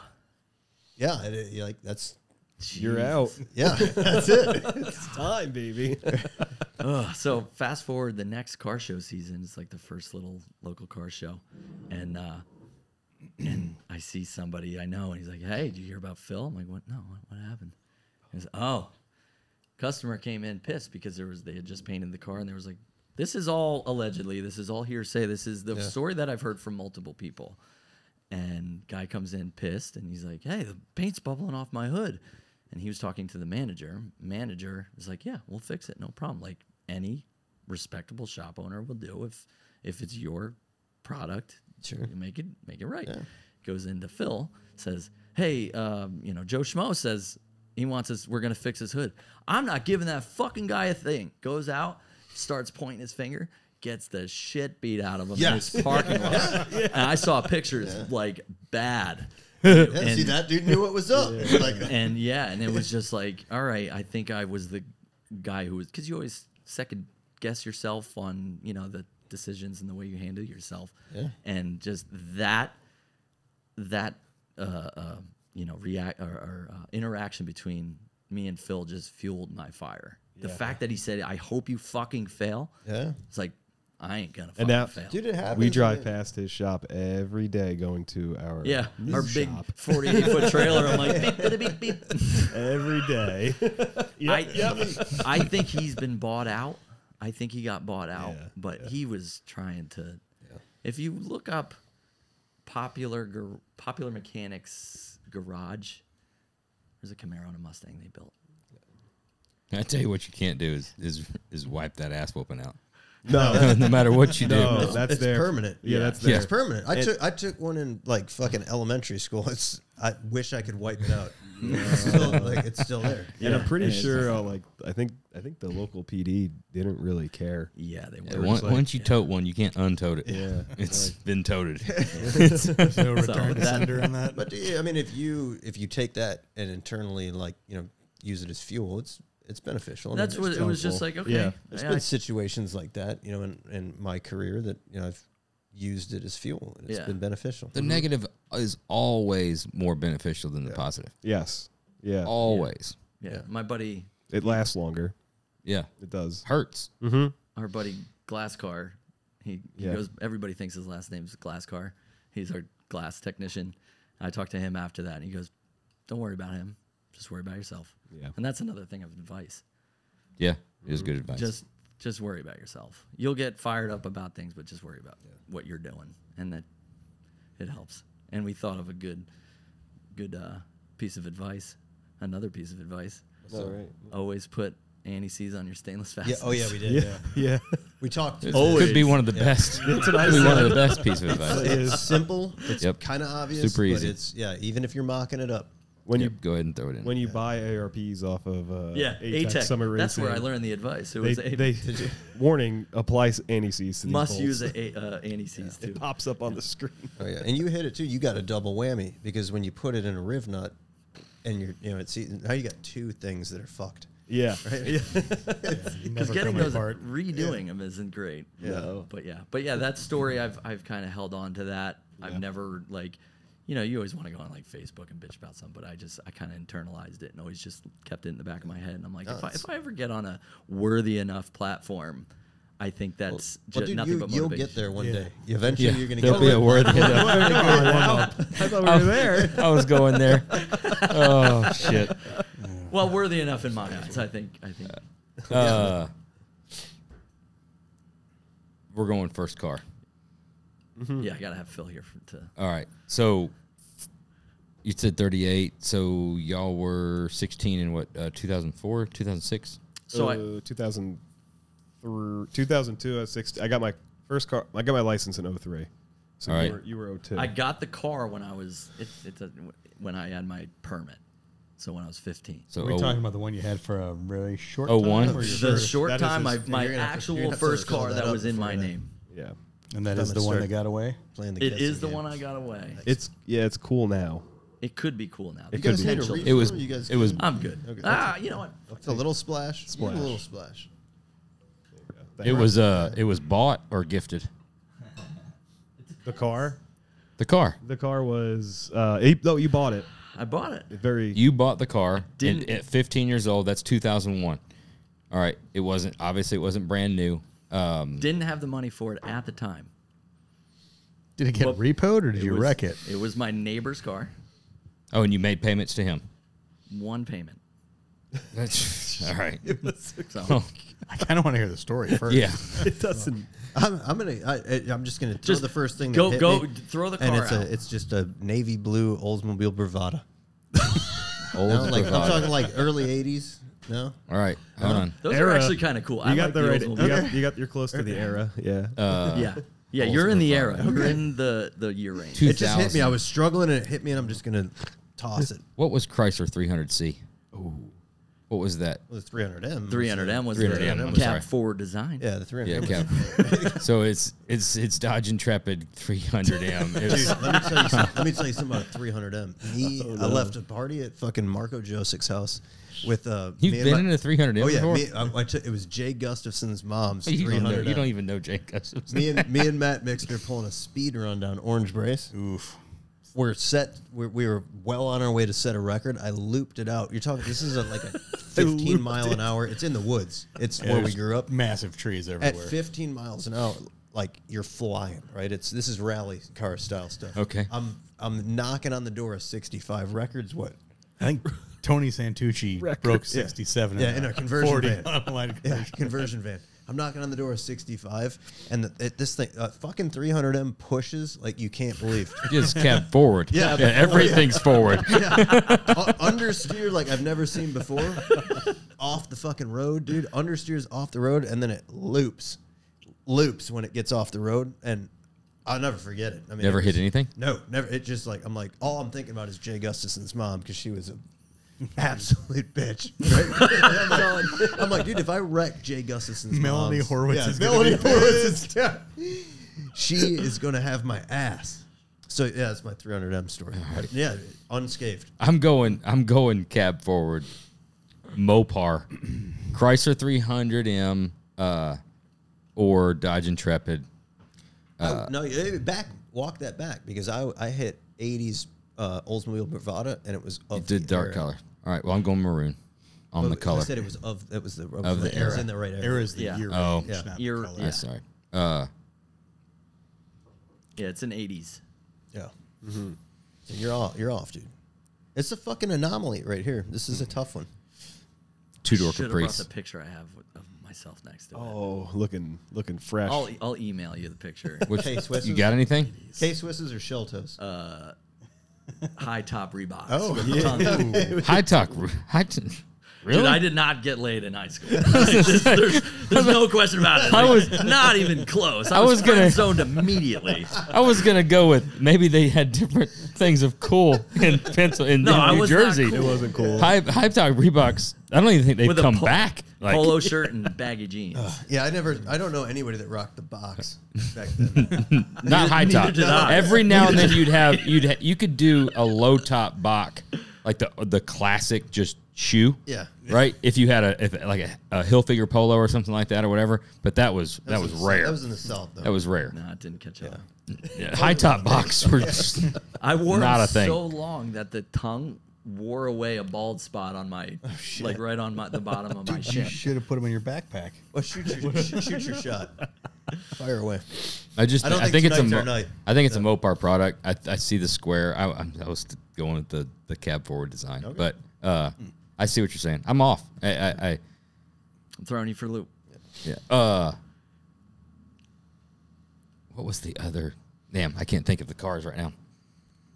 Let me help you through it. You What said do you think? Someone said K car. Wait, I did say K car. I said K car at the very beginning before I had anything Should else. I I'm just say saying it's the same shape? It's the shape is just the size. It's very is maybe similar. different, possibly. Yeah, like Did a you Impala, have a first gen K car Chrysler was just a LeBaron? car. I wish. So is the- I Yeah. and the wish I had Caprice of that era. a Chrysler LeBaron. Nothing. What'd you say? Turbo. Like Impala or Caprice of that era was just a box. Like, Interesting. yeah, yeah. You're a Ford guy though. I am. But You've always been a Ford guy. Yeah, pretty but much. I had a Taurus SHO. I had a Marauder. You didn't have a Grand Marquis, did you? No. Well, I had the It could- Marauder, which is the cool race car Marquis. version. We're off. We're all off. Go ahead. What's your guess? Was it an old Delta 88, like the square, like You're looked like a getting door close, wedge baby. Hey, with the drop off fucking back? dude. They Oh, that's only the came Pontiac. in- Like, the same thing as the Pontiac 6000 that I wrecked in horrific fashion. They only Very came in first car. silver with Yeah. a red velour interior. Yeah, mine was white with the red velour interior. Yeah, front wheel drive with wire wheel hubcaps. Eugene Fiskin had one. Eugene Fiskin. Oh, yeah. That's the You know Eugene out of this Fiskin, many too? out of this many years. You tell me you're just now going to bring up a Eugene a name like that out of all the Gustafson references, and you're just now going to bring up a He might Fiskin. have more high school friends than you had high school jobs. Eugene Fiskin? Fucked. Or I don't think. Evgeny? But Eugene, that was his American name. Real name? Evgeny. Evgeny. They would ask him what his name in class, and he'd be like, Evgeny. Evgeny Fiskin. Yves. Fucking Wow. Yeah. Eugene Fiskin. Delta 88. All right, we've made our That was horrific a- guesses. He was Italian. What's the? No, got he was close. he Russian. said Italian. Russian guy. Yeah. What is it? 84 Chevy Caprice 2-door. See, that's what I said. We worked our way. You did We get got there. there. You We got got there. there. But Four we needed a barrel. little help. So I'm, Flip the lid. oh, yeah. some extra HPs. Oh there. yeah. Put a turbo muffler on it. Put stripes shit. down. What was the wreck? First night I had it, we were chasing me and my buddy were chasing each other through a neighborhood. Doing car pranks. And he went with your down friends. into a cul-de-sac. I'm like, I'm going to cut a K-turn real quick. So I cut it, put it in reverse. Boom! Just, rotaries, just right smack dab in the center of the bumper. Oh, The bottom two screws, because I put an Alpine head unit in it. of course. The whole thing just blows out of the dash. Just puts a small dent in the rear bumper. Yeah, but about say that just big. barely scuffed Touched it. it. Yeah, just a little dent right Yeah, it's there. a But Caprice. guess how much how much did I buy it for? One easy payment. $750. $750? Yeah. Okay. 2,300. Okay. Oh, it had 79,000 miles on it. Not a speck of rust. It was clean. Oh, $2,500. $12. Should have gone $1. $1, Bob. What kind of dirt did you have on that, dude? So it was my neighbor, and Like, I've seen you fucking peeping Tom, little son of a bitch. I'm gonna tell mom and dad. good old Mr. Stern. He was a I'll riot. show it to you. Yeah. So I was coming up to driving age, and he had this Caprice, and he drove it. It had the old knobby snow tires on it. He hadn't driven it in a while, and he's like, "Hey, find somebody to buy my car, one of your friends." And I was like, "Okay, how much do you want?" He goes, $12. I'm like, "Oh, I shouldn't have a problem finding somebody to buy that." And then I went home, and I'm like, because I wanted a Fox body. I'd been saving for 3 years every summer. That's close. Yeah, and It's a box body. right. Exactly. Right. It's got the lines. And so I went home and I was like, wait a minute, it's $12. I'm like, but I don't have $12 on me.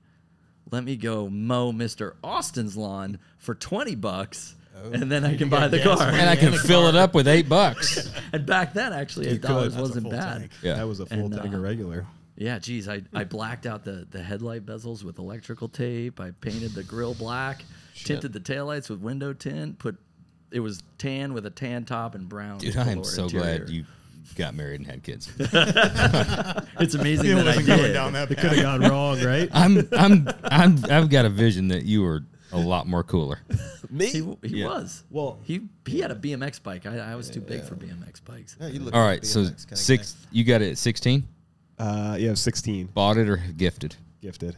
Okay. Well, Hand me down? no, not that type of gift. Like Okay. Parents gifted. All right, parents guy. gifted. I got this one. Yeah. Dude, I got it. It's a. It's. This should be. Did they make? It's a fucking Pontiac. Did they make a? Did they make a Grand Prix No. GTP? Did they make? Oh, dude, did I they want- make a? Was there wasn't a that Firebird at that era, or was it just All right. just a Trans Am? It was a $3,000 car. What did they make a What's- there's- Firebird then? Well, it wasn't $3,000 in 2002 for a Firebird. Late Was it 80s. third late- Oh, late. You're talking about late 80s? Yeah, late 80s, V6, fucking. Yeah, they did Firebirds. Okay, V6. Firebird. Like kind of semi-low option because he was going to fucking. Like a hot rod it. Berlinetta, but a Pontiac. Yeah, he was going to hot rod it. Gold. Eh, Clean. Worthy Fucking guess. clean. I don't know. We're from New Jersey. They're pretty rusty. $3,000. Honestly, it should be. This one should you. This is. You guys should get this really easily. It couldn't have been the fucking GTA Pontiac that you wanted so bad. No, I wanted There's that. no way. I wanted that bad. But then I saw the world the right way. And I- Okay. No, so Oh, we went geez, Camaro. here comes We the went hate fucking mail. IROC Camaro. No, I think it. No, we left the we left the third gens. Probe GT. Oh, that would have been a good one. You ain't that cool. That I was- said you were cool. I know. That would have been a cool one. I'm going Pontiac Sunfire. Sunfire. Yeah. Oh. I think my brother actually had. Those Son of are bird? fighting words. That's Brand disrespectful. Oh, Yeah, there's only hairdressers had those. yeah. That and Cavaliers. My brother had one of those too. Your brother do hair? No. Nope. Is your brother a sister? What are we You doing? did- There's not much in the Pontiac catalog. We're losing our touch. It's all right. It's definitely not a Pontiac. Oh, that's You guys are way that's a off. Fox body then. I mean, yeah, surely Fox it's not bodies a were Fox both our body. second cars. Second cars. Well, you This is you had honestly, so this many is embarrassing. We're hand-me-down gonna edit cars. this entire thing out. 'Cause Yeah. This is Yeah, Elliot worst will performance. always make us look good. It's our worst He'll take it all performance. out. It'll look I like didn't know we it was guessed gifted to you. dead on. Pay for it. You're the only one that can redeem us. Dude, I'm all over the place. you're thinking, well, the Blazer. hold on. Yeah. I want What- you to dig deep. I'm gonna dig deep. I got to get a little bit more. Okay. You're 16. Yeah. What's your going out attire? What are you wearing? Etnies. Oh, Jinkos? No, Janko. That We was were- like fifth we were and sixth past grade. that. Okay. I wore Jankos I keep fifth and sixth forgetting grade. or different. Yeah. I'm mid 90s and he's Yeah. early 2000s. I did wear Jankos though, but Etnies, just like grunge. frayed bottoms. No, Do you V the bottom of your jeans? Are you trying to be a little more preppy? I was a little preppier. But I still fell on bikes in my preppy clothes. okay. Those shredded jeans. Hey, I was trying to level up. To Frosted tips. you got to level up. Oh, I did have a little bit I'm of getting blonde there. hair. I'm getting. Gotta blonde hair. get where I gotta get. All right. 2000. You listen to Limp Bizkit? Oh fuck yeah. Okay. The people whisper, man. You just gotta get. You're getting there. Did you ever? Was it a car or a truck? It was a car. Okay. It was a car. He'd look good in a Ford Ranger. Yeah, that's We got good stories with those two-wheel things. drive. Yeah. Yeah, little 2-wheel drive Ranger. Step side. Splash. I do like those. things. You're telling me you can't see him getting out with Manual transmission. manual transmission car. Manual transmission car. I mean, goddamn, it's a fucking. It's all you can think is a Beretta. It should really be what we're kind of known for. Shit. Is it an Oddball? MG? Shit? No, It like, ain't oddball. no. Well, the car that one of. I'm It's a gonna- fucking Le Mans. Mercury An Capri. Impala. A Capri. What? I ain't getting there.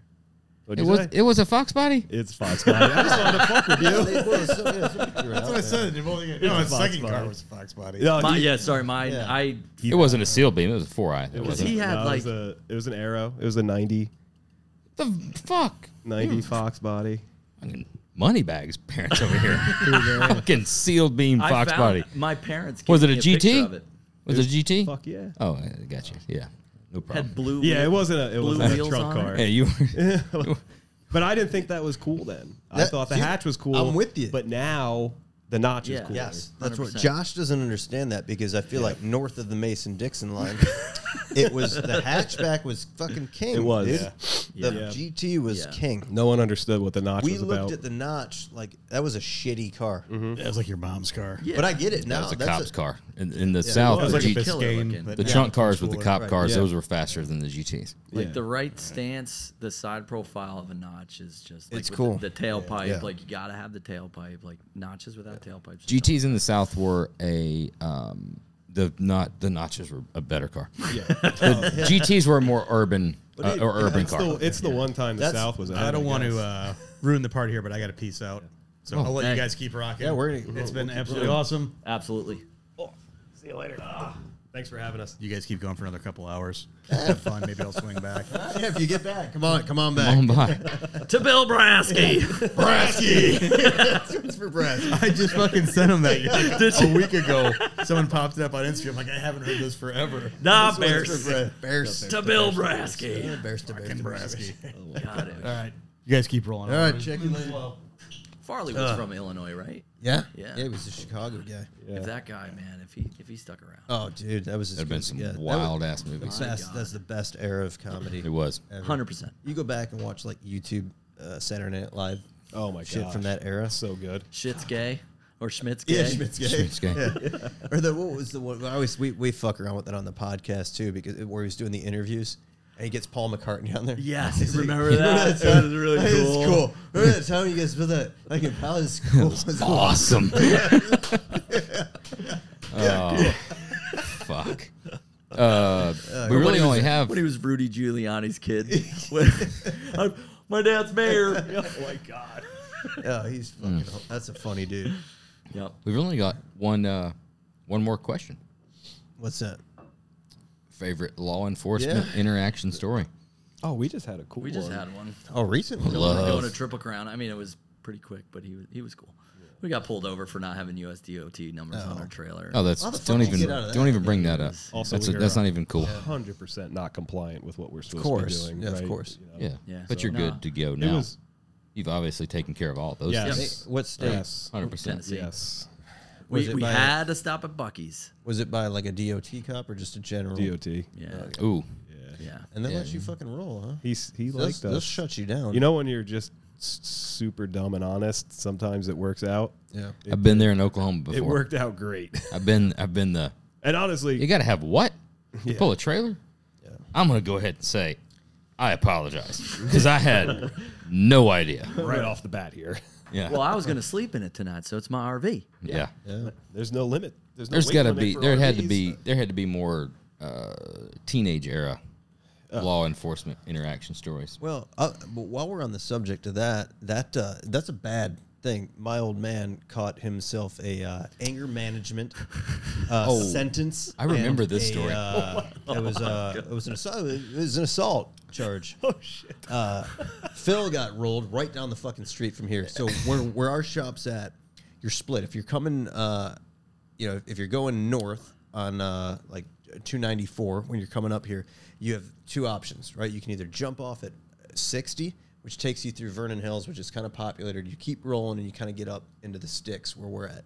If you get off at 60, it is like, I mean, they just fucking nail you, right? They're like, you can't get through there. If you're pulling a 24-foot trailer, Right. you're getting fucking pulled over. Yeah. Pulled over, weighed, Yeah. looking at your DOT stuff. So Phil gets rolled, and This when he was on the motorcycle. Your dad on the motorcycle? I think so. Yeah. Gotcha. Phil gets rolled. Phil has no CDL, right? Nobody has CDL. And they were fucking not letting him go. He's probably a mile and a half from the shop, and they're like, "You're fucking not going anywhere. You're shutting it down. Get out of the car." You have two options. You're either coming with us or you're calling somebody with a CDL to come get this. So he calls my dad because he lived like literally 2 seconds from there. He was right near his house. So he shows up on a motorcycle.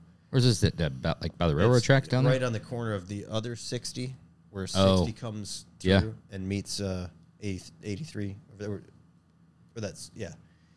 And he's not having it, right? So he comes out fucking hot. Oh, shit. You stupid motherfucker. And just didn't approach it the right way. Right. Hindsight. Yeah. Yeah. And, I mean, in his head, I think he had it kind of figured out. Like, yeah, they're fucking morons, right? And, Yeah. But, yeah, He didn't get the point across. No, Did he? well, I think he got the point across, but they also got the point across that it's anger management classes are long. You go to a shit ton of them. It was, my God. yeah, Wow. like regularly. And yeah, they towed everything got towed. Oh my god! Got to get the wrecker out. Yeah. And, And I think Phil was trying to calm him down because they're like, get him under control. And yeah, Fun times. It's just there's like no tolerance for just fucking stupidity, right? 'Cause you're like, dude, it's a goddamn trailer. Come on. Right. It's just a triple axle enclosed trailer. We got 2 cars. Right. We got brand Not new. hired to Everything's move 'em. everything's You know, new. most like and usually, Yeah, you know, good. Chill the fuck out. Yeah, we're not driving a shit box. we're not a hot shot. But that's a driver. problem. And I got pulled over with we purposely got a tandem axle Featherlight with light axles on it. 38, 42 foot, right? So you're just under with a 3500. You're just under the GVW. It's legal, right? I fucking run down to, this was when we're thrashing for SEMA. Run down to fucking Florida. We're cranking to get a car done for SEMA. Get the car done. I'm running right. I drive 24 hours nonstop. Straight through the fucking night. I'm rolling. Make it all the way home. And I get pulled over in the same fucking spot, like 2 miles from the shop. And the guy's like, he's busting my balls. And he's like, open the door. He wants to look at the GV. I'm like, dude, you can look at whatever the fuck you want to look at. Like, the fucking truck's legal, so why don't you just quit wasting everybody's motherfucking time? Because for the first time, I'm like, I know it. Right? I'm like, I'm fucking legal. I'm like, fuck. I am legal. Yeah, because he was being an asshole, right? If he was being nice and he was being, and he was cordial, it's fine. Like, I've got a lot of respect for law enforcement. I'm a pro law enforcement guy, but this guy was being an asshole. So I just met that with just supreme asshole. Really? Yeah. Did he look at the sticker? Yeah, he did. Did he walk away as I'm a like, is there anything else you want to fucking waste my time with? And it's funny when you're right, like Yep. They're small. yeah. They get quiet. Yeah, they get real quiet. quiet. Quick. Yeah. It has When they're another quiet call mouse, they had to quiet get mouse. to. Quiet mouse had another call. When Sarge is like, Yeah. yeah, he's right. You gotta let them go. Those are rare though. Yeah. Yeah, usually you are Yeah. wrong. That's I'm one of the generally seldom times always that wrong. I'm like, Yeah. I'm like, bring it, dude, because I got this. Like, we You are, don't realize I purchased this just for this reason. oh, there you go. Where were you going? Best cop story. Best cop story. Yeah, back that up. There's got to be something like a high school thing, an older one. There's nothing. No, there's like, Never been arrested. You've never been arrested? I've never been arrested. Never been arrested. Dude, neither have I. I had a. Me neither. Other than high school. I haven't High school, either. High school, I got arrested. My dad was strict on me. If I got in trouble, Yeah. I was in trouble. I mean, my only rules growing up were no hospitals, no cops. And I could do, as long as I stuck to that, I could do whatever I wanted, more or less. My parents That's a were good with those it. are good rules. His parents yelled at him louder than any cop would ever yell at him. Yeah. One time. Pretty bad. And I rolled up in my Taurus SHO all Ripping the hot, park- not ripping the- realizing this is happening. Taurus SHO. Dude, you got And I. Were you still So rocking? much ass. Did you have the box? No, I moved on to those. I moved on from them. But Okay. I can't. His parents, he had a S10 Blazer. And Extreme? no, it's just a Vortex. black and silver two-tone, and we were gonna take it into our friend's backyard and beat it up because it was just tough. Needed a 6 set of ball joints. So Yeah, we were dumb putting ball joints in it. and his parents thought we were gonna just take it on the street, beat it up, and leave it on the street. So his parents are flipping out on him, and I'm at my house. I get in the Taurus SHO, and I see everybody's in front of Jeff's. So I come ripping up in front of his house, and I just. And everybody turns and's like, and his bad time. yeah. I'm like, hey guys, and everybody's like, no. And his dad is very low key, never. Don't fuck with me, Jeffrey. Do not fuck with me. And I'm like, oh man. And then like we finally were like, we're just gonna load it up on the train. We This laughed. seems like more of a private moment. I think I'm just gonna head on.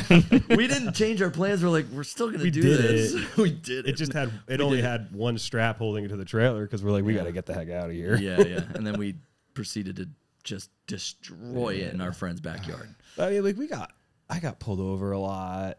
I didn't get many tickets. Maybe I was just good at talking. I got a lot of 53s and 35s. Yeah. Okay.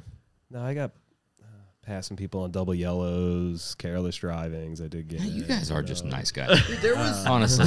tell me there's nothing more just uncomfortable than like being in that situation when your friend is just getting destroyed by his father. Like that sleepover. You when never know rolled what up, to you're say. like, It is. It's bad. Who was the one you always tell me about? They get their ass beat. Nikki Phillips and Mike Rosenberg. Mike Rosenberg got the shit kicked. They with an armchair. Armchair. The chair wow. from the arm. Yeah, the dad's like beating the crap, and I'm like, this is not good. This is not good at all. Like, and I'm like, I'm probably most of the reason why this is happening. Like, we were ding dong ditching, we were doing, we were kids, right? Yeah. I'm like, but this is excessive. Yeah. But it's uncomfortable. Ding dong ditch, often forgotten about. It's we were what young, Some of the young kids. most Great. fun. absolutely great. I could do it again tonight. I mean, what I had so much fun doing that. Remember how shredded your legs would get to? Oh, yeah. Because you could die in the jump bush. and yeah. You know the guys like on Halloween that sit on their front porch like faking that they're not something. Right. Oh, just to and then catch that. Those are pedophiles, We went by this house and saw it happen. aren't they? We went by Only this if they house bring the kid in the back in the house, right? and we saw this dude do it. So I came back and I went up and then I acted like I was really scared and then fell over and then pretended to have a seizure in his front yard. And apparently he got really upset and then I just got up and ran away. And I felt bad. I'm like, I feel really bad if that happened to me. Like, We give talk some about it. 14-year-old a seizure. We talk about it all the time as growing up, and we've got kids, right? And they're starting various stages of doing dumb shit, right? Yeah.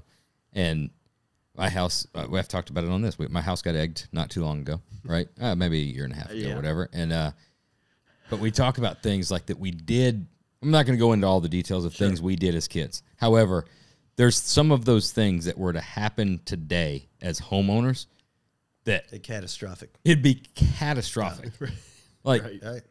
I mean, what do you do about like a broken window or some of the things of like, Dude, I think about that all the time. Like, I mean, honestly, think about that. Like a casement window is broken in your home. Like where do you go for that? You gotta call the manufacturer. It's Yeah, not- that's an ordeal. Yeah. And that fucker's not in stock. no, they make it. You know? But at least with the windows now, they're great because they got the codes on them. You pull them down.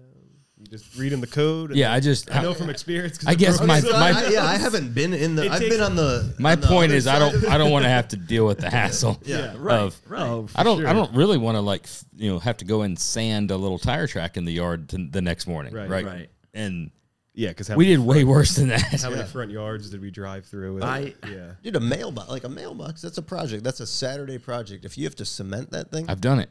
yeah. Well- somebody cranks. I cranked a mailbox once. And Oh, dude, I cranked thousands of fucking mailboxes. So I- thousands. Right out of the back of a pickup didn't truck. realize Yeah. where Boom. I cranked this mailbox. Such a shithead. Went home. 10 years later, I apply for this apartment that is owned by a kid I grew up with. And I go, his mom looks at me and she goes, Did you take a baseball bat to my mailbox back when you were in high school? And I'm like, and it all comes back to me. I'm like, oh my God. There's a shit ton of kids look just like me. Yeah. I've got like such an ordinary. And apparently it went around Nice. school. Her son saw my brother at a bar and was like, your brother's a dickhead. I didn't know it was their house. Right. I was just doing it. It was a pumpkin. It was fun. And Yeah. are we beyond the is that still Statute of limitations? isn't that a felony to It is. I think Mailbox? it is, but I think we're way past the Yeah. statute of limitations. What is that? I don't know. At least How many years? probably 2 years. Probably. I think it's 20 years. But federal crimes. It's got to be 20 years. Yeah, we want to keep our mouths shut. Yeah, we can edit. We can edit. yeah. I'm just fucking with you. I don't have who gives a fuck about a mailbox? I have a pretty funny cop story though. We were coming back from his bachelor party. We would always rent 2 RVs, pile as many of us in them, and go somewhere. We went fucking zip lining for mine, 600-foot high zip line, and I hate heights. We went to Dover Downs for a NASCAR race, which was a blast. Awesome. And we had a couple almost run-ins with cops. So we're, it's awesome tailgating. There's like a bar in the woods that you can party at, drink at. It's Shout out Piney's Pub. Piney's Pub, yeah. Can't take pictures there. And so we're fucking around. We're neutral dropping the RVs in the RV park and everything, just beating their Triton V10. So and we're shoving beer bottles in the exhaust, as many as we can, and shooting them out the exhaust. And then it was late night. We were all tired, and our buddy. So it was our two RVs like this, and then there was a row of porta potties, like 20 porta potties. And our buddy, who is a cop, goes, knocks one down, skips one, knocks one down, runs back, laughs.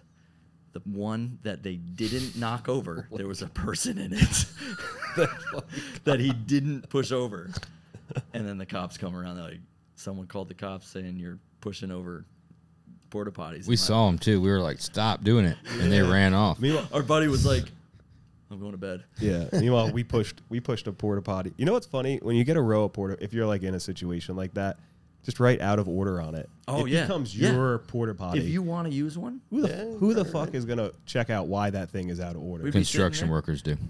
I'm gonna tell you, I worked construction for too long. Don't be fucking around with porta potties. I'm gonna tell you right now that's a good way to lose your life. You yeah, that's someone's lifeline. you fuck around with a porta potty on a construction what. site, you'll die. That's one of those things. Like I like to fuck with people. That's where I draw the line on how far I'm willing to go. Yeah, I would never. Because like a buddy in a porta potty, it sounds funny, right? He's in there, let's flip it over. It's too far for me. It's too far. We found your limit. Yes, that's my limit because that's bad. Or you could drop like a little M80, just a tiny, or like a little M120 down the little exhaust vent. pipe? Yeah, down the exhaust. Let me tell you how bad of a Could thing you that does. imagine? Yeah, it's horrible. That. It's horrific. Oh my goodness. That I feels would so wish bad. that on. I wouldn't wish that on my worst enemy. I the wouldn't do it. staining is just horrible. We drew the line at the knocking over. Yeah, the knocking overs. That's All of us that's- said we don't want no blue water on us. No. Right? But we really got into the backing up against them. Yeah, I can see that. Okay, Yeah. that's funny. Yeah, it's funny. right. It's funny, and you're like, it's no harm, no foul. Yeah. If you leave somebody in there for a fucking hour, Well, that's not so funny. they get just as pissed. You should have just knocked it over, Right. Because they're just as pissed. Yeah. You think it's not that big of a deal, but put a back bumper of a work truck on the door, and you're not getting out. No. Yes. Fellas, it's been fucking awesome. Yeah, it's been Yeah, a man. fucking blast, dude. Hell yeah. Hey, and thanks for the bourbon, man. This is one of my favorites. Let's hit it with a fucking rating. I'd like to thank you guys, but I'm going to thank Harlan Wheatley. Yeah. Yes. Yeah, 'Cause- for sure. Because Harlan Wheatley, Dude, this Elmer T. Lee is an absolute banger. I think you're gonna be. You guys put a hurting on that bottle. Yeah, we did. It's more. We than pinched it. it's more than I've drank, but that's a testament to how much that I like it. Yeah. 90 proof, super smooth drinker, like super sweet. Drink that stuff all fucking night long if you could get multiple bottles. I don't even like the dark liquor, and that stuff's went that was down good. very It's- easily. it's great, and it really is different than the majority of other 90 proof Buffalo Trace stuff, because Blanton's is a 90 proof, but this is a completely different drink. It dunks on Blanton's. Yes. It's right up there. If you're like searching for the holy grail of some sort of pappy, it's every bit as good as like a Pappy 10. I was going to say this is a Pappy 10. Yeah. This is better than a Weller 12, and probably right under I a don't Pappy know. 10. It's been a while since we've rated, so I don't know where we doesn't settled matter in with at all this like point. the Pappy 12 and all that. I'm gonna hit it with an 8.6.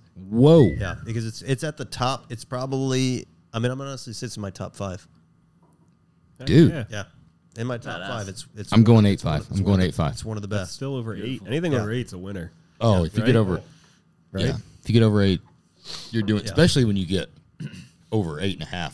Like it's fucking awesome. Nice. But this, honestly, with this bottle with this letter, it's a really it's a cool. fucking man. 9.7. It's a 9.7 when you put the letter with it. Damn close to a 10. Yeah. Yeah, that's getting framed. That's going on the wall. But we appreciate you guys making It's the trip. been man. absolutely Yeah. awesome. Love watching what you guys are doing. Keep kicking ass. Check out. Thank you. Is Blue- anything coming out? You guys got anything fresh coming out? What's next? We're going to Fort Worth for the Good Guys show, competing for the Muscle Machine of the Year. It's kind of a, we think we're kind of the oddball. We're the newest Muscle Machine of the Year finalists ever with the Fox body. So Sweet. We kind of pulled all the stop. We're making the car as best as we ever can. So Hell yeah. we're hoping to Go get it. yeah, That's we're gonna so try. fine. Yeah, When we're- this, I want to know. I'm going to give this episode 48 hours after it airs, and I want to look at Bluesky Performance's social Please media. don't embarrass us for Christ's I'm going, dude.